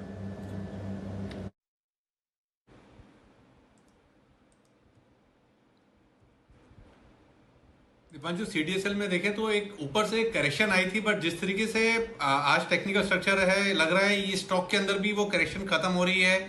1137 1138 एक अच्छा सपोर्ट है, तो जिनके पास है क्लियरली यहाँ पर होल्ड करें और इन स्थानों पे बाइंग भी करनी चाहिए। और यहाँ पर शॉर्ट टर्म में लगता है 1250 1258 के लेवल्स देखने को मिल सकते हैं। ओके, तो यह है आपके लिए CDSL पर भी राय बंसल जी की तरफ से। नजर रखे दोनों काउंटर्स पर है फोकस। आइए फिर क्लोजिंग की तरफ बढ़ते हैं और दमदार एक्शन वाला डे रहा है भारतीय बाजारों के लिए। एक जो short covering move bounce back expected था ओवरसोल्ड लेवल से आपने आते हुए देखा, और अच्छी चीज रही है इस बाजार की, जो अनिल जी भी आपको बता रहे थे कि लगभग सभी सेक्टर्स ने पार्टिसिपेट किया है। IT FMCG आज थोड़े सुस्त रहे हैं, बट इसके अलावा आपने अच्छे मूव देखे हैं और broader market small cap mid caps में भी आपने लंबे समय बाद आज एक बढ़िया बाउंस बैक आते हुए देखा है। कहां से रही तेजी? बजाज फिनसर्व 8% ऊपर, ये काउंटर म्यूचुअल फंड शुरू करने के लिए इन्हें मंजूरी मिल गई है, तो बजाज फिनसर्व में बढ़िया तेजी। बजाज फाइनेंस भी उसके पीछे 3.5% ऊपर। मेटल्स जो पिछले कुछ दिनों से कर रहे थे अंडर परफॉर्म, अच्छा बाउंस बैक, वहां पर हिंडाल्को सबसे आगे 4% की तेजी। टाटा स्टील में भी आपने देखी है अच्छी खरीदारी। अदानी पोर्ट्स पॉजिटिव मोमेंटम में। टेक महिंद्रा, बाकी IT स्टॉक सुस्त थे बट टेक महिंद्रा 3.5% ऊपर। इसके साथ ही SBI लाइफ, इस पर आपने एक्शन देखा है। SBI में एक्शन और फिर दिग्गज बैंक्स पर रखे नजर। HDFC बैंक सबसे आगे, बट सहारा मिलता हुआ ICICI बैंक, SBI और एक्सिस बैंक की तरफ से भी। सुस्ती दिखी है आपको IT और FMCG में। Nestle, Britannia, HCL tech, Infosys, यहां पर वीकनेस। साथ ही कोटक बैंक, बाकी बैंक्स अच्छे मूव करे पर कोटक बैंक करीब 1% नीचे, और HDFC लिमिटेड यहां पर भी आपने हल्की सी सुस्ती बनती हुई देखी है। इसके अलावा वायदा कारोबार के गेनर्स लूजर्स की बात करें तो काफी सारे स्टॉक्स में अच्छा उछाल देखा है। नैल्को 7% ऊपर, बैंड से बाहर आता हुआ बढ़िया तेजी। सन टीवी शायद कल बैंड से बाहर रहे, 6.5% ऊपर ये counter. M&M finance, info as हमारे सभी एक्सपर्ट्स को आया पसंद, ये काउंटर 5.5% ऊपर रहा। NMDC 5% की तेजी। खबर आ रही है कि चाइना में आयरन ओर प्राइसेस में 6% का उछाल दिखा है। AU small finance bank, IDFC first bank, Motherson, Vodafone और साथ ही वेदांता, यहां पर भी अच्छा एक्शन। बायोकॉन में बाउंस बैक और गुजरात गैस दाम बढ़ाने की खबर से इस स्टॉक में भी तेजी। Dabur, Jubilant food, Astral, Mphasis, L&T tech और ICICI प्रू, कुछ काउंटर्स जो आपको सुस्त होते हुए दिखे। आज की 2 नई लिस्टिंग्स, वहां पर भी आप रखिए नजर। सबसे पहले तो नजर आइए एप्टिस, एकदम सपाट क्लोज होते हुए 350 के लेवल्स पर, कुछ ज्यादा बड़ा मूवमेंट यहां पर नहीं। और केम्प्ला सनमार, यहां पर भी 1% की गिरावट के साथ ही थोड़ी सुस्त लिस्टिंग हुई थी, बट रिकवर होकर ऑलमोस्ट फ्लैट आप कह सकते हैं ये स्टॉक्स क्लोज होते हुए आपको दिख रहे हैं। नोवोको विस्टास, कल की लिस्टिंग थोड़ी सुस्ती आज दिख रही है। मॉर्निंग में काफी एक्टिव था, पर उसके बाद आई है यहाँ पर मुनाफा वसूली। बारबेक्यू नेशन, इस पर भी रखिए नजर, दमदार एक्शन आज ये काउंटर आपको दिखाते हुए गया है। कैश मार्केट से कुछ और स्टॉक्स जो आपको काफी एक्टिव बनते हुए दिखे हैं। जिंदल स्टेनलेस 16% का उछाल। JSL हिसार, दोनों पर ही आज आपने बढ़िया एक्शन देखा है। लिंडे इंडिया 13% ऊपर, ये काउंटर आपको दिखा। सुप्रजीत इंजीनियरिंग, फिलिप्स कार्बन बढ़िया उछाल, इस पर भी 10% ऊपर। स्टरलाइट टेक्नोलॉजी 8.5% ऊपर। JK पेपर 8.5% की तेजी। CCL products, Tata coffee, Galaxy surfactants, यहां पर भी एक्शन। और उज्जीवन स्मॉल फाइनेंस बैंक, पिछले 2 दिन की जो भारी गिरावट थी, आज यहां पर बाउंस बैक आपने देखा है। तो Anil ji, all in all दमदार एक्शन आपको बनते हुए दिखा सर, और 16,600 के ऊपर निफ्टी की क्लोजिंग लाइफ हाई पर क्लोज होते हुए दिख रहे हैं सर। सेंसेक्स भी नजर रखिए, यहां पर भी आपको लाइफ हाई क्लोजिंग दिखी है, तो जबरदस्त बाउंस बैक आज बाजारों में सर। बिल्कुल, तो तगड़ी खरीदारी और अच्छी रिकवरी भारतीय बाजारों में देखने को मिल रही है। ये रिकवरी न सिर्फ निफ्टी में बल्कि निफ्टी का स्मॉल कैप इंडेक्स है 250, वहां पर भी आप देखें तो लगातार 6 दिनों तक नेगेटिव बंद होने के बाद आज पॉजिटिव क्लोजिंग वहां पर मिलती हुई दिख रही है। सेंसेक्स तो पक्के तौर पर 55,958 पर बंद होता हुआ दिख रहा है। एडजस्ट होने के बाद ये लेवल आपके सामने आ चुका है 55,958, ये है वो लेवल। और इसमें साथ में यहाँ पर जो क्लोजिंग है ये लाइफ टाइम हाई है, क्योंकि अब तक की जो सबसे बेस्ट क्लोजिंग सेंसेक्स की थी वो 55,792 की थी। उससे बड़े मार्जिन से सेंसेक्स ने निफ्टी का एडजस्टेड क्लोजिंग आ जाने दे, फिर देखते हैं, क्योंकि पिछली जो क्लोजिंग थी वो 16,614.60 की थी। अभी क्लोजिंग जो दिख रही है वो 16,614.35 की, तो यानी कि आधा पॉइंट से अभी तक जो दिख रहा है। लेकिन एडजस्ट होने के बाद अगर निफ्टी भी ऊपर बंद आता है तो देखते हैं, थोड़ी देर में आपको पता चलेगा। लेकिन आइए बाजार बंद होने के बाद का एक्शन आपके लिए रख दें आपके सामने। शाम 5 बजे का शो, आपकी खबर आपका फायदा। आज फिर से कोरोना पर ही ये शो है। रहा नहीं डर अब आएगी तीसरी लहर। जी हाँ, अब तीसरी लहर की आहट सरकार को भी डराने लगी है। गृह मंत्रालय ये कह रहा है कि सितंबर के अंत तक तीसरी लहर आ सकती है और तीसरी लहर में हर रोज 5 लाख लोग संक्रमित हो सकते हैं। जी हाँ, 5 लाख, ये बड़ा नंबर है। ऐसे में सवाल ये उठता है कि क्या तीसरी लहर को लेकर सरकार की तैयारियां पर्याप्त है? क्या मास्क और सोशल डिस्टेंसिंग के प्रति एक बार फिर से लोगों को पहले की तरह ही जागरूक और करने की जरूरत है? तीसरी लहर से निपटने के लिए क्या क्या उपाय अभी से किए जाने चाहिए? इन्हीं सवालों के जवाब हमारे खास मेहमानों से लेंगे। ICMR की नेशनल टास्क फोर्स के chief, national technical advisory group on immunisation के चेयरमैन डॉक्टर NK अरोड़ा साहब हमारे साथ कार्यक्रम में होंगे शामिल। और दूसरा हमारे मेहमान है डॉक्टर नीरज निश्चल, एसोसिएट प्रोफेसर मेडिसिन एम्स के, जो बताएंगे आपको तीसरी लहर कब आएगी, कितना डरने की जरूरत है, क्या तैयारी करने की जरूरत है। और आज का विषय रहा नहीं डर, अब आएगी तीसरी लहर। और रात नहीं, शाम 6:30 बजे मनी गुरु में देखिए हमारा विशेष शो। निवेश में सलाहकार उतने ही जरूरी है जितने आपकी हेल्थ के लिए डॉक्टर्स। फाइनेंशियल एडवाइजर निवेश की पल्स को अच्छी तरह से पकड़ते हैं, जानते हैं, और इसीलिए निवेश के लिए बड़े फैसले आपको उन एडवाइजर्स की मदद से लेना बेहतर माना जाता है। आज हम ये बताएंगे कि अच्छा फाइनेंशियल एडवाइजर कैसा होता है, कैसे चुने अच्छा सलाहकार, और साथ ही क्या होते हैं रोबो एडवाइजर्स। जी हाँ, रोबो एडवाइजर्स भी आजकल आने लगे हैं, बड़े इंटरेस्टिंग है, वो भी जानिए, समझिए, देखिए जरूर। आज शाम 6:30 बजे निवेश के डॉक्टर, ये हमारा विशेष शो। और रात 8 बजे इंडिया 360 डिग्री। और आज कवर स्टोरी है अफगानिस्तान और तालिबान पर। तालिबान भले ही बातों में शांति बहाली और अफगानियों को सभी अधिकार देने की बात कर रहा है, लेकिन उनके एक्शन और उनके काम इसके बिल्कुल उल्टे हैं। अफगानिस्तान से तालिबान के अत्याचार की खबरें लगातार आती हुई दिख रही हैं। इंडिया 360 डिग्री में हम करेंगे तालिबान की कथनी और करनी का विश्लेषण। देखिएगा, शांति के नाम पर तालिबान काम पर, यह है हमारी कवर स्टोरी। इसके अलावा देश दुनिया की तमाम बाकी दूसरी खबरें भी आपके सामने आती दिखेगी, जिन पर आपको करना है focus. Final closing life time high पर आती हुई दिख रही निफ्टी पर 16,624.60। दीप, मेरा सवाल अब आपसे है, जो 16,625 का क्लोजिंग बेसिस पर निफ्टी का हमने स्टॉप लॉस दिया था, उसे ट्रिगर माना जाए या न माना जाए? 0.4 बेसिस पॉइंट से नीचे बंद हुआ है। अनिल जी, मेरे को तो अभी तक आपके मैसेज का ही डर लग रहा है जो आप बात कर रहे थे। नौकरी देख ले तो मैं इस समय कोई टिप्पणी नहीं करूंगा, जो बॉस कहें वही सही है।